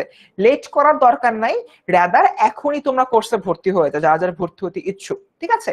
এটা তোমাদের জন্য ভালো হবে, কারণ যত দেরি তত এইচএসসির সময় গিয়ে তোমাদের উপরে বার্ডেন সৃষ্টি হবে, ঠিক আছে? ডান। আচ্ছা, অনলাইনে সুমাইয়া একটা ভালো কথা বলতেছে যে ভাইয়া আমি পেইড ব্যাচে ভর্তি হতে চাই, কিন্তু আমার ভয় লাগতেছে যে অনলাইনে পড়তে পারবো কিনা। দেখো, অনলাইনে পড়ার সবচেয়ে মজার বিষয় কি জানো? তুমি যখন খুশি তখন ক্লাসগুলো করতে পারো। এই সাপোজ আজকে এই মুহূর্তে ক্লাস হচ্ছে, বাট এই মুহূর্তে তোমার একটা বিয়ের প্রোগ্রাম আছে, তো তুমি দেওয়ারটা খেয়ে আসলে ক্লাস করতে পারলা না, তুমি চাইলেই কিন্তু রাত্রেবেলা আবার ক্লাসটা রিভাইন্ড করে দেখে নিতে পারো। এটা কিন্তু অনেক ভালো একটা সুবিধা। অ্যান্ড অনলাইনে আমরা যে পরিমাণে এক্সাম নেই এবং এক্সামের ফিডব্যাক দিই, যত বেশি কিউএনএ ক্লাস নেই, একটা তোমার পেইড বেসিস স্টুডেন্টকে জিজ্ঞাসা করে দেখো, কিউএনএ ক্লাসের উপরেই রাখি। যেরকম আজকে বৃহস্পতিবার না, আজকেও কিন্তু রাত্রেবেলা 10:30টায় এইচএসসি 26 বেসিস স্টুডেন্টের সাথে আমার কিউএনএ ক্লাস আছে, ডিরেক্টলি হচ্ছে ওদের সাথে একটা কিউএনএ সেশন আমি কন্ডাক্ট করব। সো আই থিঙ্ক এটা তোমাদের জন্য অনেক বেশি ইম্পর্টেন্ট, বা এভাবে কিন্তু অনলাইনে ক্লাস করতে পারো। ওকে, আগাই। শুধু রোদটা কেন, পৃথিবীর শিল্পে মাত্রই এই শিল্পের খেলা খেলা থাকেন। যিনি ভাস্কর বানান তিনিও শিল্পী, যিনি সাহিত্য রচনা করেন তিনিও শিল্পী, যিনি তোমার হচ্ছে গান রচনা করেন তিনিও কিন্তু শিল্পী। সবাই শিল্পী। প্রত্যেকটা শিল্পীর যে হলো গিয়ে শিল্প, সেই শিল্পটা কিন্তু আসলে অনেক ইম্পর্টেন্ট। এবং এই যে তোমার শিল্পটা রয়েছে, এই শিল্পকে সমৃদ্ধ করতে, আরো এক্সপ্যান্ড করতে অনেক কাজ করেন তারা, অনেক ধরনের কিন্তু মানে অ্যাটেম্প তারা নেন। এই যে পার্টিকুলার বিষয়টা, এটাই এখানে মূলত বলা হচ্ছে যে প্রত্যেকটা শিল্পীর কাছেই তাদের শিল্পটা অনেক গুরুত্বপূর্ণ এবং তারা তাদের শিল্পকে নিয়ে খেলা খেলে থাকেন। এই যে আমরা পড়াই, শিক্ষকরা পড়াই, শিক্ষকদের পড়ানোটাও কিন্তু এক ধরনের শিল্প। আমরা জানি যে অনলাইনে আমরা পড়াচ্ছি, তোমাদের মনোযোগ ধরে রাখা অনেক কঠিন, তাই ক্লাসের মধ্যে হয়তো এরকম একটা দুইটা বই নিয়ে এসে বইয়ের রেফারেন্সের কথা বলি। আমার বাংলা ক্লাসে যেরকম তোমাদের মনোযোগ ধরে রাখার জন্য আমি মাঝে মাঝে অভিনয় করি, গলার মানে আমার যে গলার স্বর রয়েছে বা ভয়েস রয়েছে, ভয়েস চেঞ্জ করেও কিন্তু মাঝে মাঝে তোমাদের সাথে টুকটাক কথাও বলি। এই যে তোমার এইভাবে তোমাদের ক্লাসে প্রেজেন্ট করাটা, এটাও কিন্তু এক ধরনের শিল্প। আমরা প্রত্যেকেই নিজেদের যে শিল্পটা গুলো রয়েছে, সেই শিল্পগুলাকে নিয়ে কাজ করি, খেলা খেলে থাকি। এই পার্টিকুলার জিনিসটা প্রমোদ চৌধুরী বলছেন। এবং এরকম একটা জায়গা থেকে প্রমোদ চৌধুরী বলেন, মূল যে সাহিত্য রয়েছে বা গতানুগতিক ধারার যে সাহিত্য রয়েছে, সে সাহিত্যেরও যারা সাহিত্যের পাঠক পাঠিকা, তাদের মনোযোগ ধরে রাখতেও কিন্তু নানান রকমের খেলা খেলেন। এই যে খেলাটা, এই খেলা নিয়ে মূলত এখানে আলোচনা করা হচ্ছে। ক্লাস বেশি না, তোমাদের হচ্ছে গিয়ে 1 ঘন্টা 15-20 মিনিটের মতো হবে, ঠিক আছে? আগে এরপর দেখি, যিনি গড়তে জানেন তিনি শিবও গড়তে পারেন, বাদরও গড়তে পারেন। এখানে তোমার গড়তে জানা মানে হচ্ছে নতুন কিছু সৃষ্টি। শিব হচ্ছে গিয়ে তোমার আমাদের হিন্দু ধর্মাবলম্বীদের একজন হলো গিয়ে দেবতা, আর বাদর মানে হচ্ছে কি মানে বানর বা বান্দর, যেটাই বলো না কোনো দুষ্টুমি করে, ঠিক আছে সেটা।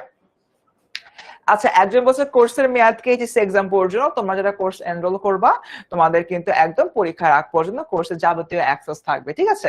সো এটা অ্যাকচুয়ালি কোনো প্রবলেমই না, তোমরা যখন খুশি তখন ক্লাসগুলো কিন্তু রিভাইন্ড করে হচ্ছে গিয়ে দেখে নিতে পারবা। ওকে, তোমাদেরকে একটা মজার কথা বলবো এই কোশ্চেনটার এগেইনস্টে।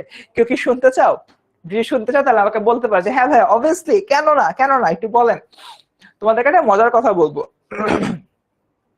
আচ্ছা, সেটা হচ্ছে আমাদের এইচএসসি মানে তোমাদের সিনিয়র ব্যাচ রয়েছে, সিনিয়র ব্যাচে আমার অনেক স্টুডেন্ট হলো আছে যারা হচ্ছে আমাদের কাছে রিচ করছিল যে হলো ভাইয়া আমাদের তো মানে কোর্সের পরে আমাদের ক্লাস টাস থাকবে কিনা। তো ক্লাস তো থাকি। সো ওদের কিন্তু এইচএসসি বেশি দেরি নাই। দেয়ার আর নাম্বার অফ স্টুডেন্টস যারা কিন্তু এখনো আমাদের ক্লাসগুলো করতেছে তাদের বেসিকটা ক্লিয়ার করার জন্য। বাট আমরা কি আর ক্লাস নিচ্ছি? আমাদের ক্লাস নিচ্ছি না, ওদের তো মূল অনলাইন ব্যাচের ক্লাসগুলো শেষ। সো এই বাচ্চাগুলা এখনো আমাদের অনলাইন ব্যাচের ক্লাসে যেতে অ্যাক্সেস আছে, ওরা কিন্তু এখনো আমাদের ক্লাসগুলোর রেকর্ড দেখতে পারে। সো তুমি যদি আজকে এই ক্লাস কিনো, এই ক্লাসে তোমার এইচএসসি পরীক্ষার আগের রাতে সাহিত্যকলা শিট, সাহিত্যকলা জানা ফার্স্ট টাইম কি পড়েছিল কিছু তো ভুললেন, রিভাইন্ড দ্য ক্লাস, দেখো ক্লাস, আবারও কিন্তু তোমরা চাইলে ক্লাসটা দেখতে পারো।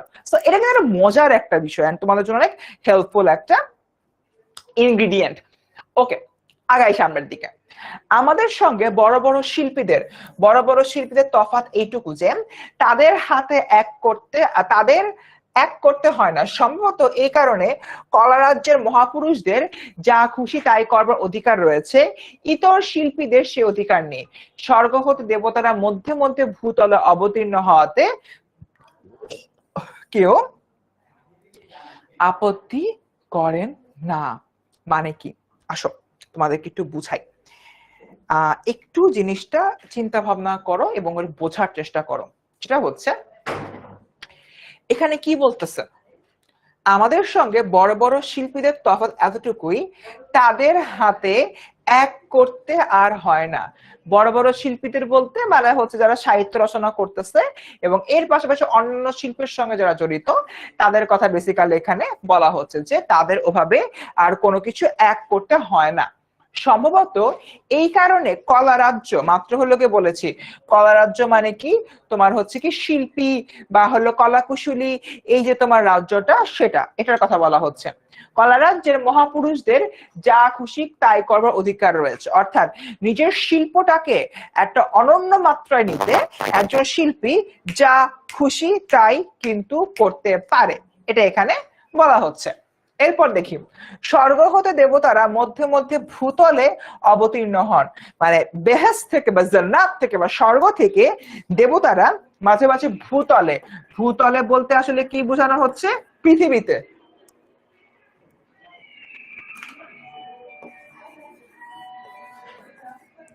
কি বোঝানো হচ্ছে, পৃথিবীতে।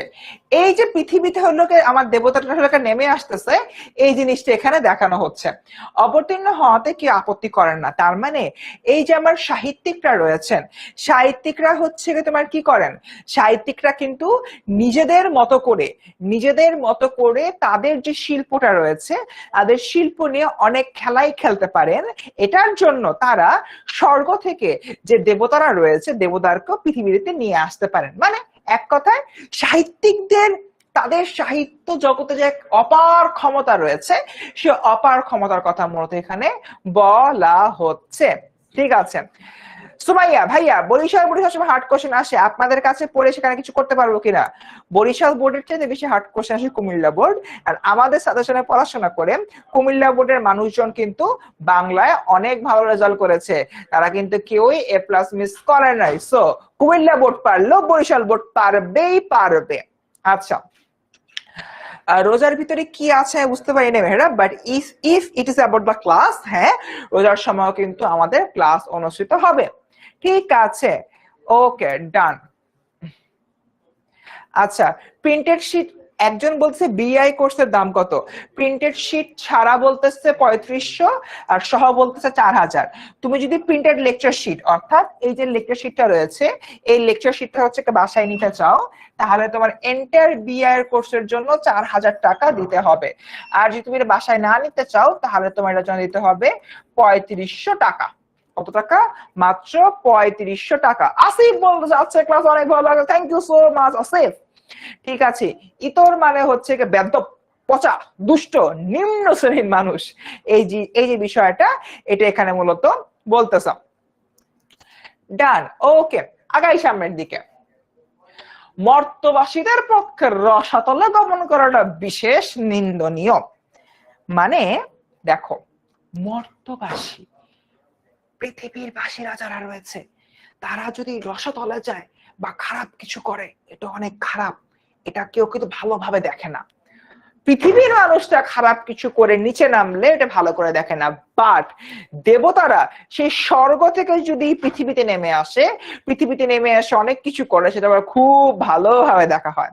মানুষ নিচে নামলে দোষ, দেবতারা নিচে নামলে দোষ না। তাই সাহিত্যিকরা নিজেদের জায়গা থেকে এমন সব ছলকলা করেন যার মাধ্যমে আসলে সাহিত্যকে নিয়ে খেলা করা হয়, সাহিত্যর পরিবর্ধন, পরিমার্জন করা হয়, এটা এখানে বলা হচ্ছে। ওকে, আচ্ছা, এরপর হচ্ছে কি পরবর্তী দেখি, সব দিকে গতায়াত করার প্রবৃত্তিটা, গতায়াত মানে যাতায়াত, গতায়াত মানে আমরা একটু আগে পড়ে আসছি, এটার মানে হচ্ছে কি তোমার যাতায়াত। যাতায়াত করবার প্রবৃত্তিটাও মানুষের পক্ষে স্বাভাবিক। প্রবৃত্তিটি মানে হচ্ছে কি তোমার ঝোঁক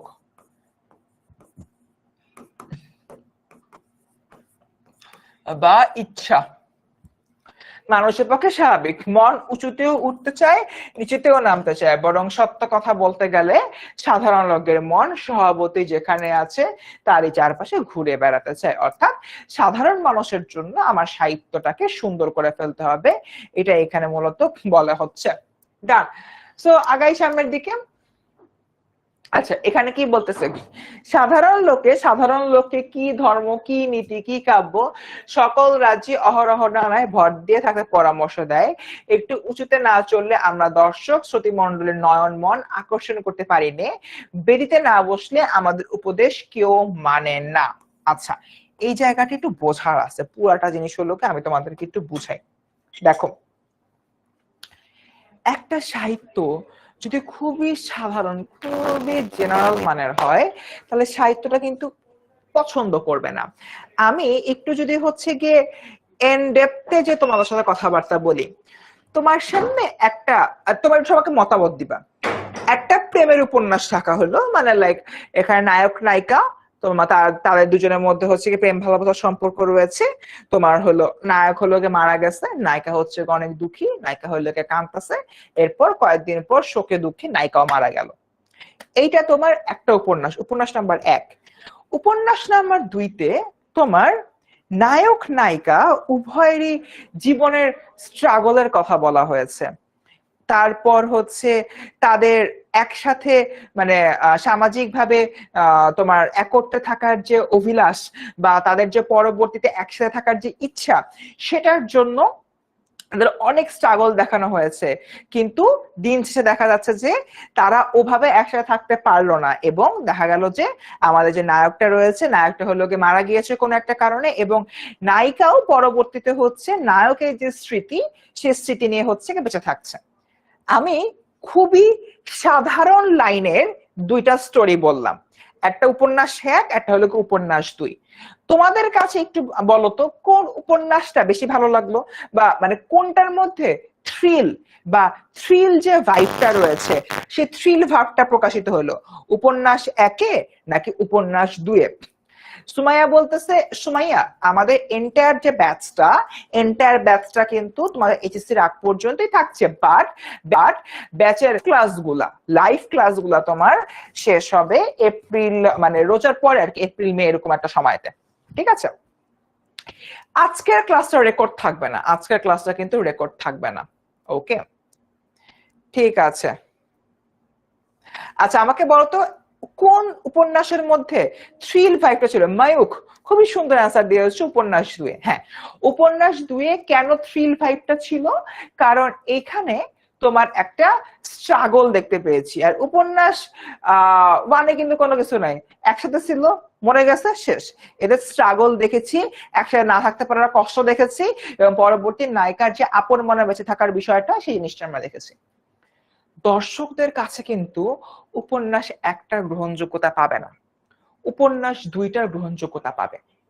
এই যে উপন্যাস 2-এর তোমার হচ্ছে গ্রহণযোগ্যতা পাওয়ার যে বিষয়টা, এই জিনিসটাই এখানে বলা হয়েছে। এখানে বলতেছে সাধারণ লোকের কাছে সাধারণ ধর্ম, নীতি, কাব্য, এই সকল বিষয়গুলা খুবই জেনারেল হিসাবে মনে হয়, বা খুবই হচ্ছে কি তোমার সিম্পল হিসাবে মনে হয়। তাই এক্ষেত্রে একজন লেখকের বা একজন সাহিত্যিকের একটু উঁচুতে চড়তে হয়, মানে একটা ডমিনেটিং পর্যায়ে থাকতে হয়, যেখান থেকে তারা দর্শকদের এভাবে এভাবে এভাবে এভাবে কন্ট্রোল করবে, দর্শকের মাইন্ডকে কন্ট্রোল করবে। এই জায়গাটা এখানে মূলত বলা হচ্ছে, এবং শ্রোতৃমণ্ডলের নয়ন মন আকর্ষণ করার জন্য কাজ করে। যদি তুমি খুবই জেনারেল কথাবার্তা লেখো উপন্যাস 1-এর মতো, তাহলে তুমি মন আকর্ষণ করতে পারবা না, বাট তুমি একটু ইয়াতে চলে যাও, একটু যদি তুমি থ্রিল পর্যায়ে চলে যাও, তাহলে কিন্তু এই কাজটা করতে পারবা। আমি তোমাদেরকে এবার কয়েকটা মানে কমন কিছু সিনেমার কথা যদি হচ্ছে বলি, দেখো আমরা কিন্তু হলো গিয়ে জানি যে বলিউডে আগে যতটা হচ্ছে গিয়ে লাভ স্টোরি টাইপের যে সিনেমা ছিল ওগুলো যত হিট করতো, এখন কিন্তু ওইটার চাইতে অ্যাকশন মুভিগুলা বা হচ্ছে যে তোমার ওদের যে তোমার ডিফেন্স ফোর্স রয়েছে, ডিফেন্স ফোর্স টাইপের যে মুভিগুলা, ওই মুভিগুলো কিন্তু বেশি হিট করে। তার কারণ কি? তার কারণ দর্শকদের কাছে গতানুগতিক প্রেমের এক একটা যে সিনেমা, এই সিনেমার চাহিদা আস্তে আস্তে কমে যাচ্ছে, কারণ ওদের কাছে জিনিসটা জেনারেলাইজড মনে হচ্ছে বা সাধারণ মনে হচ্ছে। বাট যখন তারা হলো গিয়ে এই ধরনের কোনো আক্রমণাত্মক মানে অ্যাকশন মুভি দেখতেছে বা এই ধরনের কোনো সাহিত্য দেখতেছে, ওইটার অ্যাকসেপ্টেন্স আসলে বাড়তেছে, কারণ ওটার মধ্যে একটা থ্রিল যে ভাব, সে থ্রিল ভাবটা রয়েছে, এবং ওখানে একজন ডিরেক্টর, একজন সিনেমা প্রডিউসার, তারা হলো গিয়ে দর্শককে নিয়ে আসলে তোমার ওই যে তোমার গেমটা, দর্শকের যে মাইন্ডসেটটা নিয়ে কিন্তু তারা আসলে কাজ করতে পারতেছে। ওকে, এবার এখানে তোমার পরের লাইনটাতে আসি। বেদিতে না বসলে আমাদের উপন্যাস কেউ মানে না। এখানে বেদিতে বলতে বোঝানো হচ্ছে উচ্চাসনে, বেদিতে বলতে বোঝানো হচ্ছে উচ্চাসনে বা উঁচু কোন হচ্ছে গিয়ে তোমার আসনে বসা হচ্ছে, এরকম একটা বিষয়। আচ্ছা ভাইয়া, 26 ব্যাচে বাংলা সিলেবাসে কোন কোন গল্পগুলো আছে? নাজমুস সাকিব, তুমি যদি আমাদের পেইড ব্যাচের স্টুডেন্ট হয়ে থাকো তাহলে তো ভালোই, যদি না হয়ে থাকো আমাদের ওয়েবসাইটে যাও, ওয়েবসাইটে যে বাংলা কোর্সের মধ্যে ঢুকো, ওখানে পেয়ে যাবো। আচ্ছা ঠিক আছে, উচ্চাসনে না বসলে আমাদের উপদেশ আসলে কেউ মানে না। সো কবি বলতেছেন আমার আসলে মানে দর্শকদেরকে কন্ট্রোল করতে হবে, এবং এই যে তোমার নিয়ন্ত্রণের যে বিষয়টা, এই যে তোমার নিয়ন্ত্রণের জায়গাটা নিতে হবে, তা না হলে আমি আমার মতো করে সাহিত্যকে দর্শকের কাছে পৌঁছাতে পারবো না, বা যারা হচ্ছে পাঠক পাঠিকারা রয়েছে, পাঠক পাঠিকাদের কাছে আসলে পৌঁছাতে পারবো না, এটা এখানে বলা হচ্ছে। আমরা কি এতটুকু বুঝতে পারছি? একটু কাইন্ডলি জানাও তো, যারা যারা মন দিয়ে ক্লাস করছো, এতটুকু কি আমরা ক্লিয়ার বুঝতে পেরেছি? আজকের ক্লাসটা রেকর্ড থাকবে না।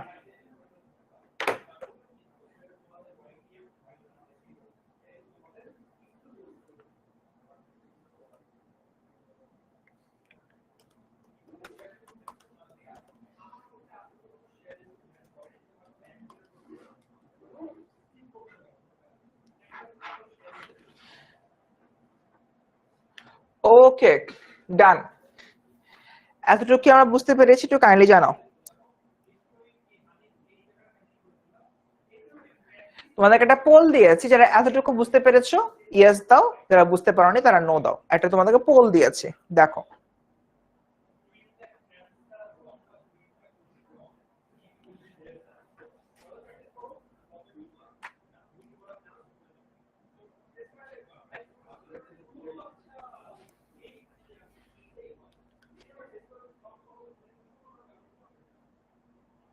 ওকে, এটা কিন্তু আমাদের পোল সিস্টেম, ঠিক আছে? যারা যারা হচ্ছে কি পোলে আনসার দিচ্ছ, ওদের রেশিওটা কিন্তু আমি দেখতে পাচ্ছি এখানে, ওদের রেশিওটা কিন্তু আমি এখানে দেখতে পাচ্ছি, প্রায় তোমার হলো সবগুলো আপডেট কিন্তু আমার চোখের সামনে এখন আসতেছে।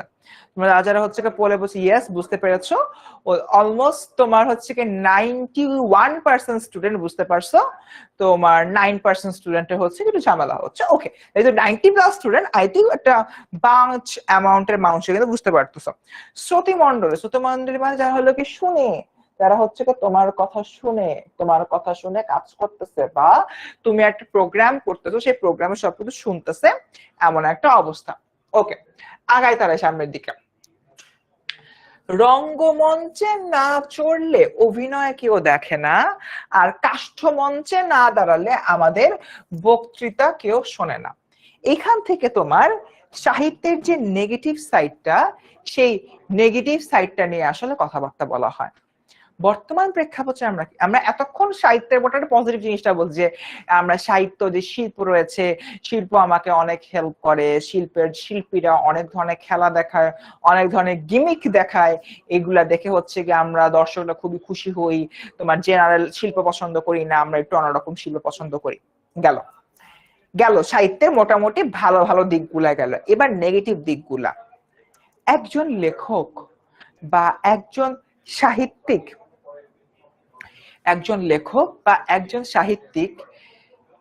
মানুষের কাছে গ্রহণযোগ্যতা কিভাবে পায়?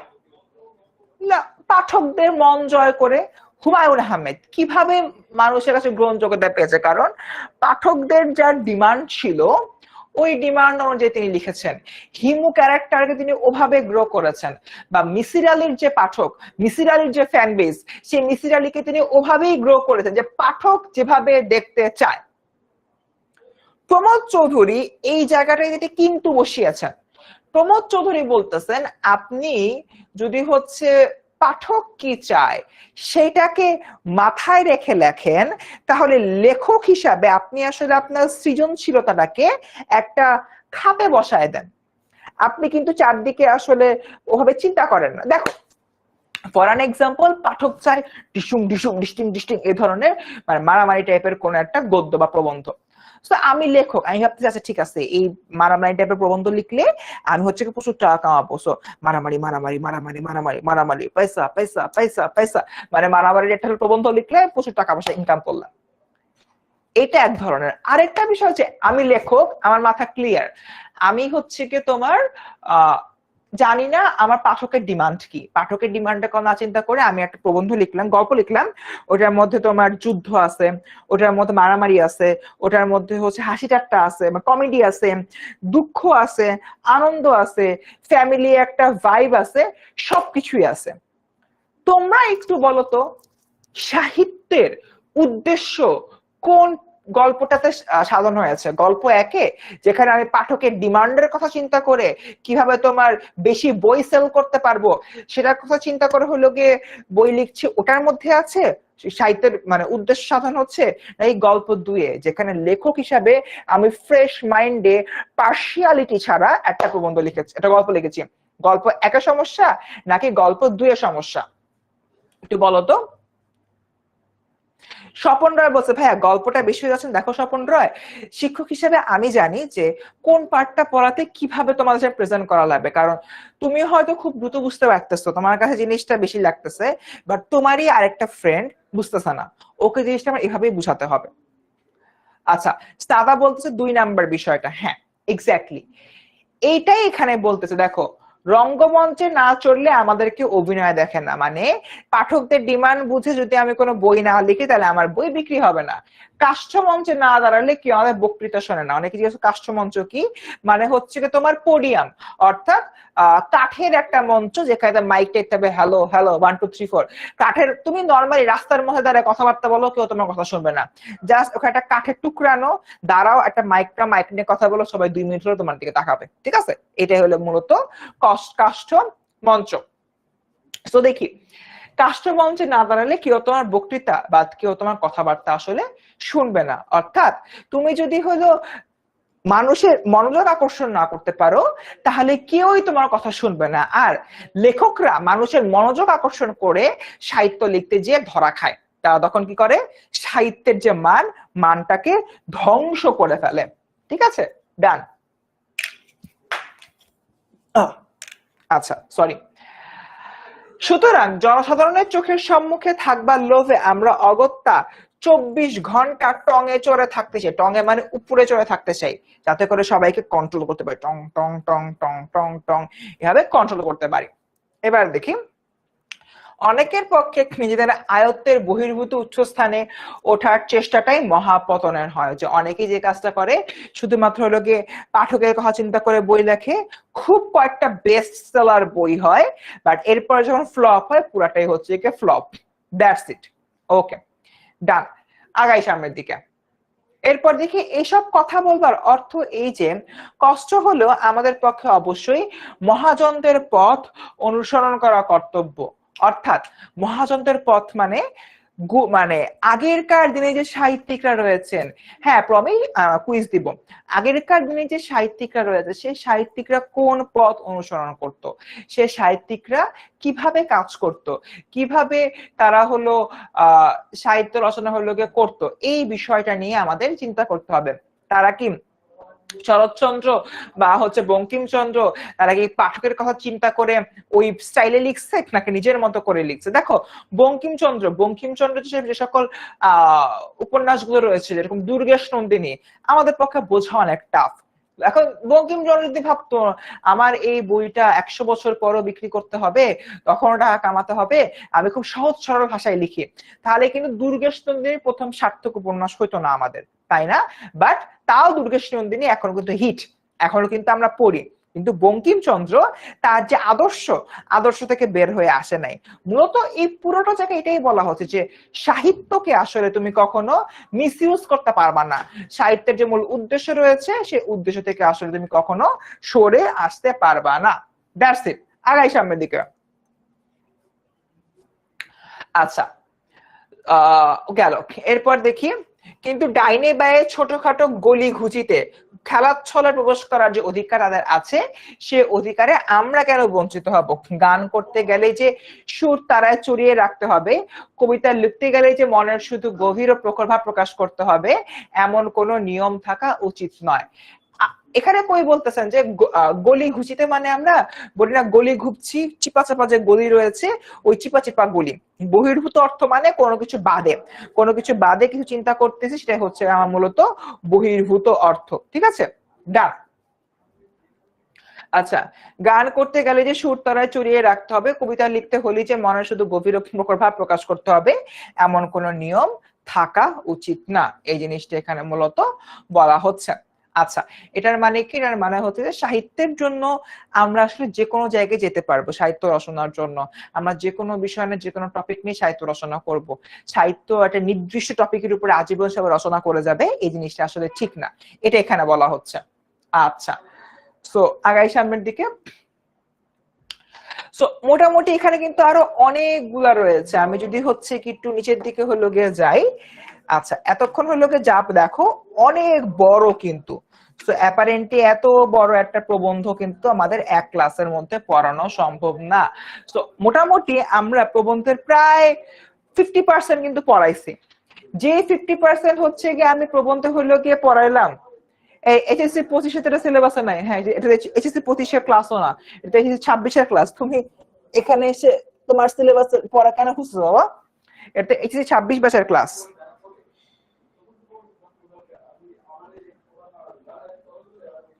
এটা তো এইচএসসি 26 ব্যাচের ক্লাস, তুমি এই ক্লাস এসে কেন খুঁজতেছো বলো তো একটু?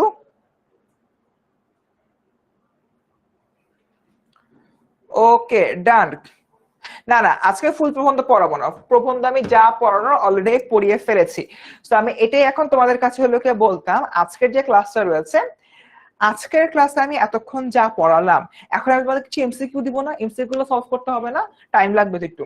তাই প্রবন্ধ আমি আজকের ক্লাসে আর কিছু পড়াবো না, যা পড়ানোর পড়িয়ে ফেলেছি। আমাদের এই সাহিত্য খেলার প্রবন্ধের উপরই কি বলছি, আমাদের সাহিত্য খেলা যে প্রবন্ধটি রয়েছে, সাহিত্য খেলা প্রবন্ধের উপরে পেইড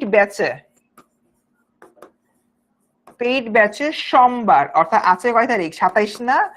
শুক্রবারে হচ্ছে গিয়ে তোমার 28, তারপর হচ্ছে গিয়ে তোমার শনিবার দিন 1, রোববার দিন 2, 3 তারিখ হচ্ছে গিয়ে তোমার মার্চের 3 তারিখ সোমবার 3 মার্চ 2025 তারিখে কিন্তু পেইড ব্যাচে সাহিত্য খেলার উপরে ক্লাস হবে। ঠিক আছে, সো তোমাদের যারা যারা হলো পেইড ব্যাচ আসছো তারা সবাই হলো ক্লাসে হলো পড়তে পারবাই, বাট যারা যারা আমাদের পেইড ব্যাচে নাই তাদের জন্য বলতেছি, তোমরা যদি আজকেও এনরোল করে ফেলো, সোমবার দিনের মধ্যে আমাদের যে ক্লাসটা রয়েছে ক্লাসে কিন্তু ঢুকতে পারবা।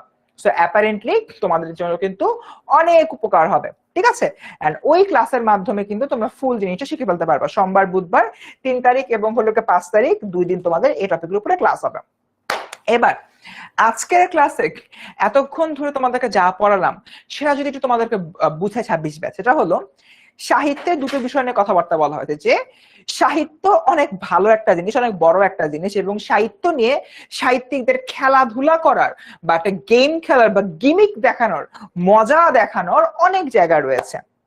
বাট বাট বাট অনেকের ক্ষেত্রেই এই জিনিসটা দেখানো যায় না, বা সাহিত্যিকরা অনেক সময় ব্যবসায়িক পার্সপেক্টিভ থেকে চিন্তা করে সাহিত্যের উদ্দেশ্য নষ্ট করে। কিরকম? সাহিত্যের উদ্দেশ্য কখনো এটা হওয়া উচিত না মানুষ কি চায় বা পাঠক কি চায় তার ডিমান্ড অনুযায়ী লেখা। সাহিত্যের উদ্দেশ্য হওয়া উচিত যে সবকিছু আমার সুন্দর মতো হচ্ছে কিনা, একটা সাহিত্য লেখার জন্য বা একটা গল্প লেখার জন্য যা যা উপকরণ থাকা দরকার সবগুলো আমি রাখতে পারছি কিনা, মানুষজনের পাশাপাশি মানুষজনের মনোরঞ্জন করতে পারছি কিনা, মনোরঞ্জন না, মানুষের মনকে বিকশিত করতে পারছি কিনা। যদি মানুষের মনকে বিকশিত করতে পারি, ওই গল্পটা লেখার সময় সবগুলো উপকরণ দিতে পারি, তবেই সাহিত্যের উদ্দেশ্য হাসিল হবে। বাট যদি আমি মানুষের মনোরঞ্জন করতে চাই, আমার বইয়ের বিক্রি বাড়াইতে চাই, ওই পার্সপেক্টিভ থেকে সাহিত্য রচনা করি, তাহলে আমার সাহিত্যের কোনো কাজ নাই। সাহিত্যটা আসলে তোমাকে কোনো প্রকার মানে সহায়তা করবে না। এতটুকু মোটামুটি পড়লাম। এরপরে পেইড ব্যাচের ক্লাসে আমরা এগুলো তো পড়বই, পাশাপাশি আমরা এটাও দেখাবো সাহিত্য আসলে তোমাদেরকে পড়ার বইয়ের মতো কোনো কিছু শিক্ষা দেয় না। সাহিত্য অন্য একটা কাজ করে, কি সেই কাজ সেটা পেইড ব্যাচে শিখবো। এরপরে আমরা দেখব একজন লেখকের কিভাবে সাহিত্য লেখা উচিত সে ব্যাপারে আমরা পেইড ব্যাচে শিখবো। 3 নাম্বার আমরা যে জিনিসটা পেইড ব্যাচে শিখবো, একটা সিকিউ সলভ করব, 4 নাম্বার অনেকগুলো এমসিকিউ সলভ করব। সো এক্স আরো যে 4টা বিষয় রয়েছে, এই জিনিসগুলো পেতে অবশ্যই আমাদের পেইড ব্যাচে কিন্তু ভর্তি হয়ে যাবা। এবার চলো, ক্লাস তো অনেকক্ষণ করলাম, অনেক হচ্ছে কি আমরা হাসি ঠাট্টা মজা করলাম, এবার আমরা দেখি চলো কিছু এমসিকিউ সলভ করি। এমসিকিউ সলভ না করলে কি হয়?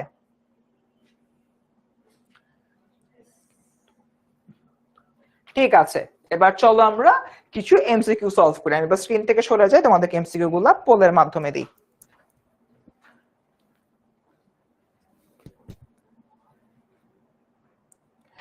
এই সবাই ভালো করবা কিন্তু, আমি কিন্তু সবার নাম পড়বো।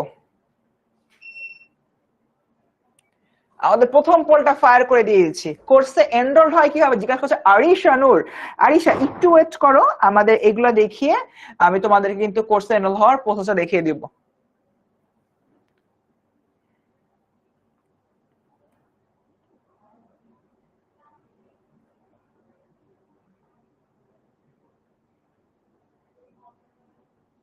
সবাই অ্যান্সার দাও।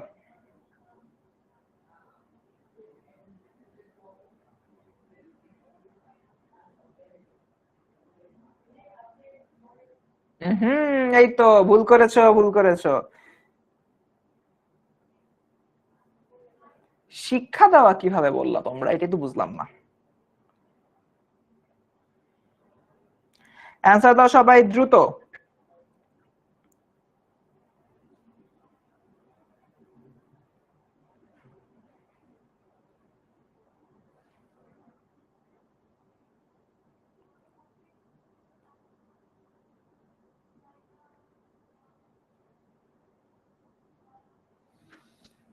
আচ্ছা ঠিক আছে, ঠিক আছে। হ্যাঁ, এটার যে অ্যান্সারটা, এটার অ্যান্সারটা হচ্ছে কি তোমার বি, অর্থাৎ হচ্ছে ধরো, আরে দেখছো দুর্জয় কি করতেছে, আমি ক্লাসের মধ্যে ক্লাস দেখি, দুর্জয় হুট করে কোত্থেকে চলে আসলো, এটা কোনো কথা? আচ্ছা, সো দেখি এটার অ্যান্সার হচ্ছে কিন্তু বি, আনন্দ দেওয়া। কেন এটার অ্যান্সার বি, সেটা হচ্ছে আমরা যদি চিন্তা করি প্রমোদ চৌধুরীর মতে সাহিত্যের যে মূল উদ্দেশ্যটা, সাহিত্যের উদ্দেশ্য হলো মানুষের মনকে আনন্দ দেওয়া, মানুষের মনকে বিকশিত হচ্ছে গিয়ে করা। বাট সাহিত্য তোমাকে কিন্তু আসলে শিক্ষা দেয় না, সাহিত্য মনোরঞ্জন করে না। এখন বলতে পারো ভাইয়া মনোরঞ্জন মানে কি? মনোরঞ্জন মানে হচ্ছে তোমাকে ক্ষণিকের জন্য মজা দিবে, বাট এটা আসলে তোমাকে আনন্দ দিবে না, তোমাকে আসলে বিকশিত কখনোই করবে না। ঠিক আছে, তোমার ভেতর থেকে তোমাকে কিছু শিক্ষা প্রদান করবে না। তাই এটা আসলে আনন্দ দেওয়া হবে, জ্ঞান দানও হবে না, মনোরঞ্জনও হবে না, লোককে শিক্ষা দেওয়াও কিন্তু হবে না। বুঝতে পারছি আমরা? বুঝতে পারছি বিষয়টা এবার ক্লিয়ার? কারো কোনো ডাউট আছে? এবার পড়তে তো হবে একটা মহা গুরুত্বপূর্ণ জিনিস, সেটা হচ্ছে the leader board. Leader board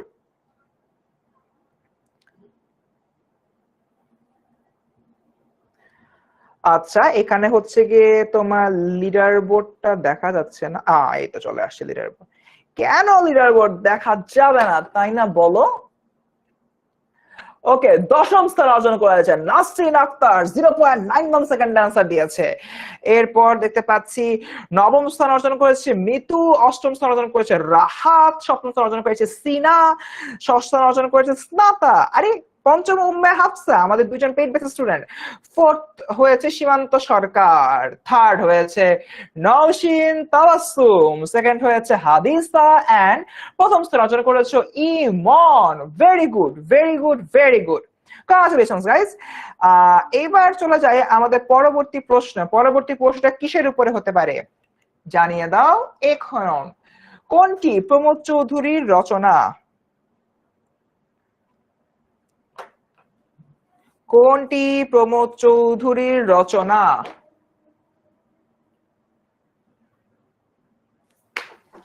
ওকে, সিনা তো প্লেস পেয়ে গেল। কোনটা প্রমোদ চৌধুরীর রচনা? বলো বলো বলো, তাড়াতাড়ি বলো। আরিশা, তুমি আর 5টা মিনিট ওয়েট করো, 5 মিনিট পরে আমি তোমাকে জানিয়ে দেবো কিভাবে এনরোল হবা, ঠিক আছে আরিশা? আরিশা মনে তো সুপার এক্সাইটেড আমাদের কোর্সে এনরোল হওয়ার জন্য। ওকে, দেখি কোর্সে এনরোল হবা, মোটা একটা বই পাবা, কোর্স পাবা, আর কি লাগে, লাইভ জিঙ্গালালা। ঠিক আছে,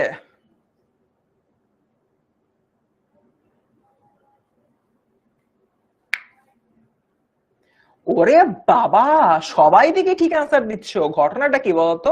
বাট কয়েকজন, মোটামুটি 3 4 5 জন ভুল অ্যান্সার দিচ্ছে, 3 নাও।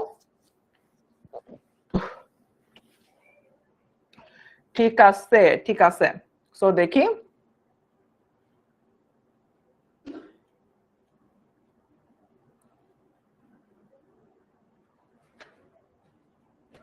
আচ্ছা, ডান। আমরা যে কাজটা করব, ওকে, এটার অ্যান্সার দিব। The answer is east or West, answer A is the best. তার মানে এটার অ্যান্সার হচ্ছে কি তোমার এ বা বীরবলের খাতা। ঠিক আছে, চলে যাই এইটারও তোমার ইয়াতে, কি বলে, লিডার বোর্ডে। ওরে বাবা, নতুন নতুন মানুষজন দেখতে পাচ্ছি। কে ফার্স্ট হয়েছে গেস করো তো, গেস করো তো, যে ফার্স্ট হয়েছে খালি বলো না। আরে আরিশা, আরিশা তো 10th স্থান অর্জন করেছে। Very good Arisha, congratulations. এরপর অষ্টম স্থান অর্জন করেছে হীরা, সপ্তম স্থান অর্জন করেছে তাসকিয়া, ষষ্ঠ স্থান অর্জন করেছে মুসাম্মদ সুমাইয়া আখতার, পঞ্চম হয়েছে জান্নাত, চতুর্থ হয়েছে নাসরিন আক্তার, তৃতীয় হয়েছে তারান্নুম হুমায়রা, দ্বিতীয় হয়েছে আমাদের সবার প্রিয় তুনা, তুনা খাদিজা, এন্ড প্রথম হয়েছে আমাদের MG Mehrab. Congratulations Mehrab and all, সবাইকে অনেক অনেক অভিনন্দন। ওকে, আমরা তো 2টা এমসিকিউ করলাম, এবার একটু হলেও নিচের দিকে যাই, লাস্ট দিয়ে কয়টা এমসিকিউ আমরা সলভ করি দেখি। আচ্ছা, এখানে টোটাল 20টা এমসিকিউ রয়েছে। তোমরা একটু সবাই বলো তো কোন এমসিকিউটা এখন সলভ করতে চাও? আরে আরিশা, আমি তোমাকে চিনতে পেরেছি, তোমার সাথে মজা করছিলাম। তুমি মজা করছিলে না আমার সাথে? আমিও মজা করছিলাম, মজা করছিলাম তোমার সাথে। আচ্ছা, ঠিক আছে, ডান। এবার চলো আমরা যে কাজটা হচ্ছে গিয়ে করব, অন্য একটা এমসিকিউ সলভ করি, সলভ করি, সলভ করি। আরে সব ইজি ইজি কেন আসতেছে? ঠিক আছে, হ্যাঁ, এইটা একটু মজার। এমসিকিউ নাম্বার 14, সবাই চলো এমসিকিউ নাম্বার 14টা আমরা একটু সলভ করি, ঠিক আছে? MCQ number 14।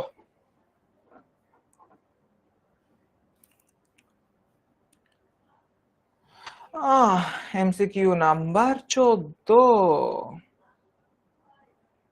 অ্যান্সার দাও দ্রুত, ছুটি দিব না ফাইজা, আছে সারা রাত পড়াবো তোমাদেরকে।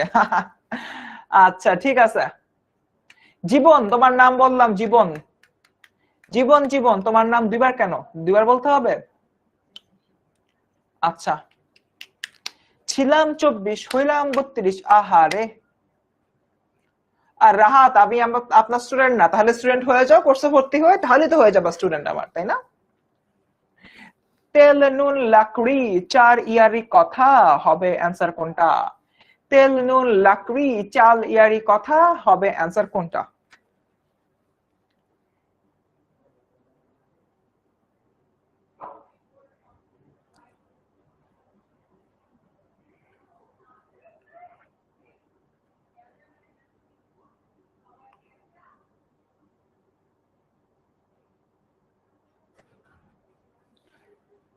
আচ্ছা, নিচের কোনটি রচিত গ্রন্থ 4 ইয়ারি কথা? আচ্ছা, ওকে, দ্য অ্যান্সার ইজ তেল নুন লাকড়ি।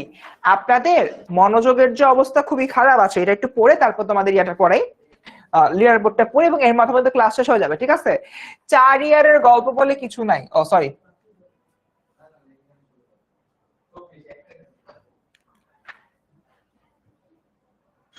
কই গেল? 14 নাম্বার না? হ্যাঁ,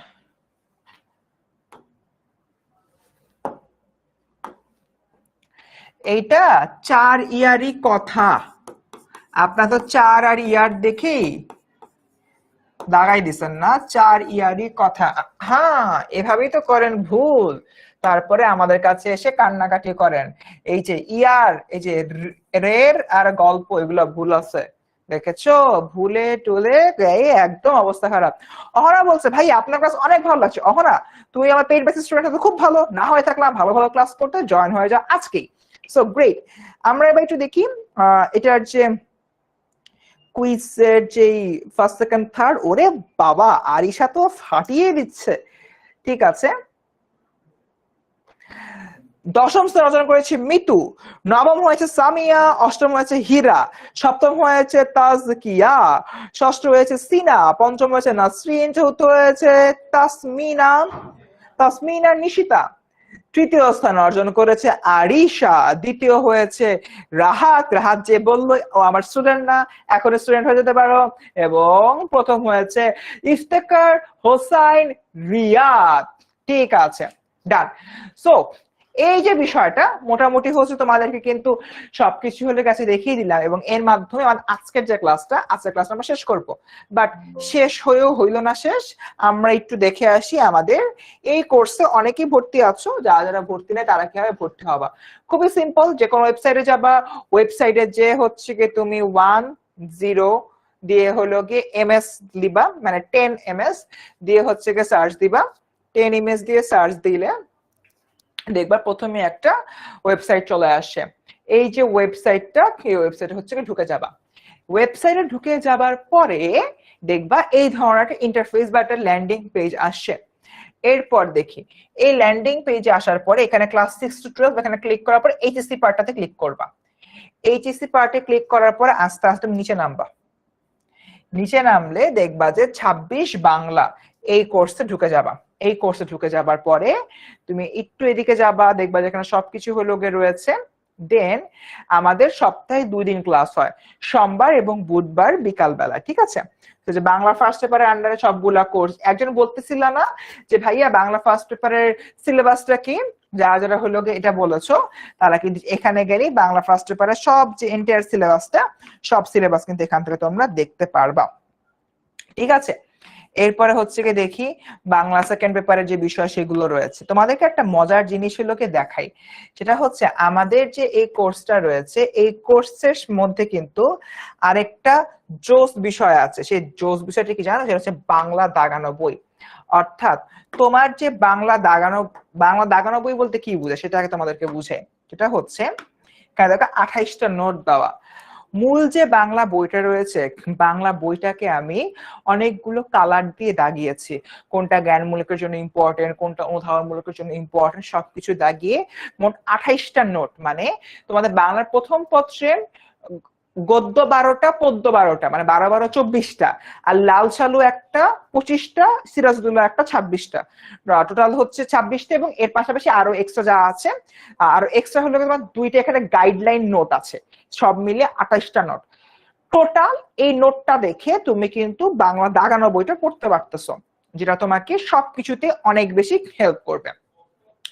তো আমাদের বাংলা দাগানো বইয়ের জন্য হোক, কিংবা আমাদের এই যে বাংলা নাদুস নুদুস মোটু সুটু এই যে বইটা রয়েছে, এই বইটার জন্য যদি তোমরা কোর্সে এনরোল করো তাহলে তোমাদের প্রাইস পড়বে হচ্ছে 2500 টাকা। সো যে ওই কোর্সটি কিনুন, এখানে প্রেস করবা, প্রেস করলে এই নাদুস নুদুস বইটা সহ যদি তুমি ইয়া কিনতে চাও, কোর্স কিনতে চাও, তার 2500 টাকা লাগবে। আর নাদুস নুদুস বইটা ছাড়া কোর্স কিনতে চাইলে তোমার লাগবে 2000 টাকা। তারপর এগিয়ে জানিয়ে দিবা আই প্রেফার করি এই বই সহ 2500 টাকার কোর্স কেনা বেটার। তারপরে হচ্ছে এখানে গিয়ে প্রোমো কোড থাকলে দিবা, না হলে নেই, শুরু করুন দিয়ে নাম মোবাইল নাম্বার দিয়ে তত্তরায় যে ক্লাস আমাদের যে কোর্সটা রয়েছে কোর্সটা নিয়ে নিতে পারবা। ওকে, সো ফার এতটুকুই। আমাদের আজকের ক্লাসটা কেমন লাগলো একটু কাইন্ডলি কমেন্টে জানাও তো। ক্লাসটা কেমন লাগলো বাচ্চারা একটু কমেন্টে জানাও। ওহ রাহাত, আমি জানি তুমি আমার স্টুডেন্ট, তুমি দুষ্টুমি করছিলে, আমিও দুষ্টুমি করছিলাম। তুমি কি ভেবেছো খালি তুমি একাই দুষ্টুমি করতে পারো? শখের দেখি কমতি নেই। আচ্ছা, নেক্সট লাইভ ক্লাস কবে? সীমান্ত শখের এই মাসে আর কোনো ফ্রি লাইভ ক্লাস নাই। Next class live class March মাসে আরো দুটো হবে ফ্রি। যে দুটো ফ্রি লাইভ ক্লাস হবে তোমাদেরকে জানিয়ে দেওয়া হবে, ঠিক আছে? একদমই চিন্তা করো না। ওকে, ডান। রাজ অনেকগুলো এমসিকিউ দিয়েছে অলরেডি, 8:30 বেজে গিয়েছে, আমি আর হলো গিয়ে এক্সটেন্ড করতে পারছি না, এক্সট্রিমলি সরি। হোপফুলি ক্লাসটা তোমাদের সবার কাছে খুব ভালো লেগেছে এন্ড আশা করতেছি আমার যে নেক্সট লাইভ ক্লাসটা হবে মানে হচ্ছে গিয়ে পেইড ব্যাচে, ওই পেইড ব্যাচে তোমাদের সাথে দেখা হবে। সো স্টুডেন্টস, আমার পেইড ব্যাচের স্টুডেন্ট, নন পেইড ব্যাচের স্টুডেন্ট সবাইকে জানাচ্ছি অভিনন্দন আজকে ক্লাসটা মোটামুটি শেষ করে ফেলার জন্য। দেখা হবে আমাদের মূল পেইড ব্যাচে যারা হলো আমাদের এই কোর্সে এখনো এনরোল করেনি। আসসালামু আলাইকুম।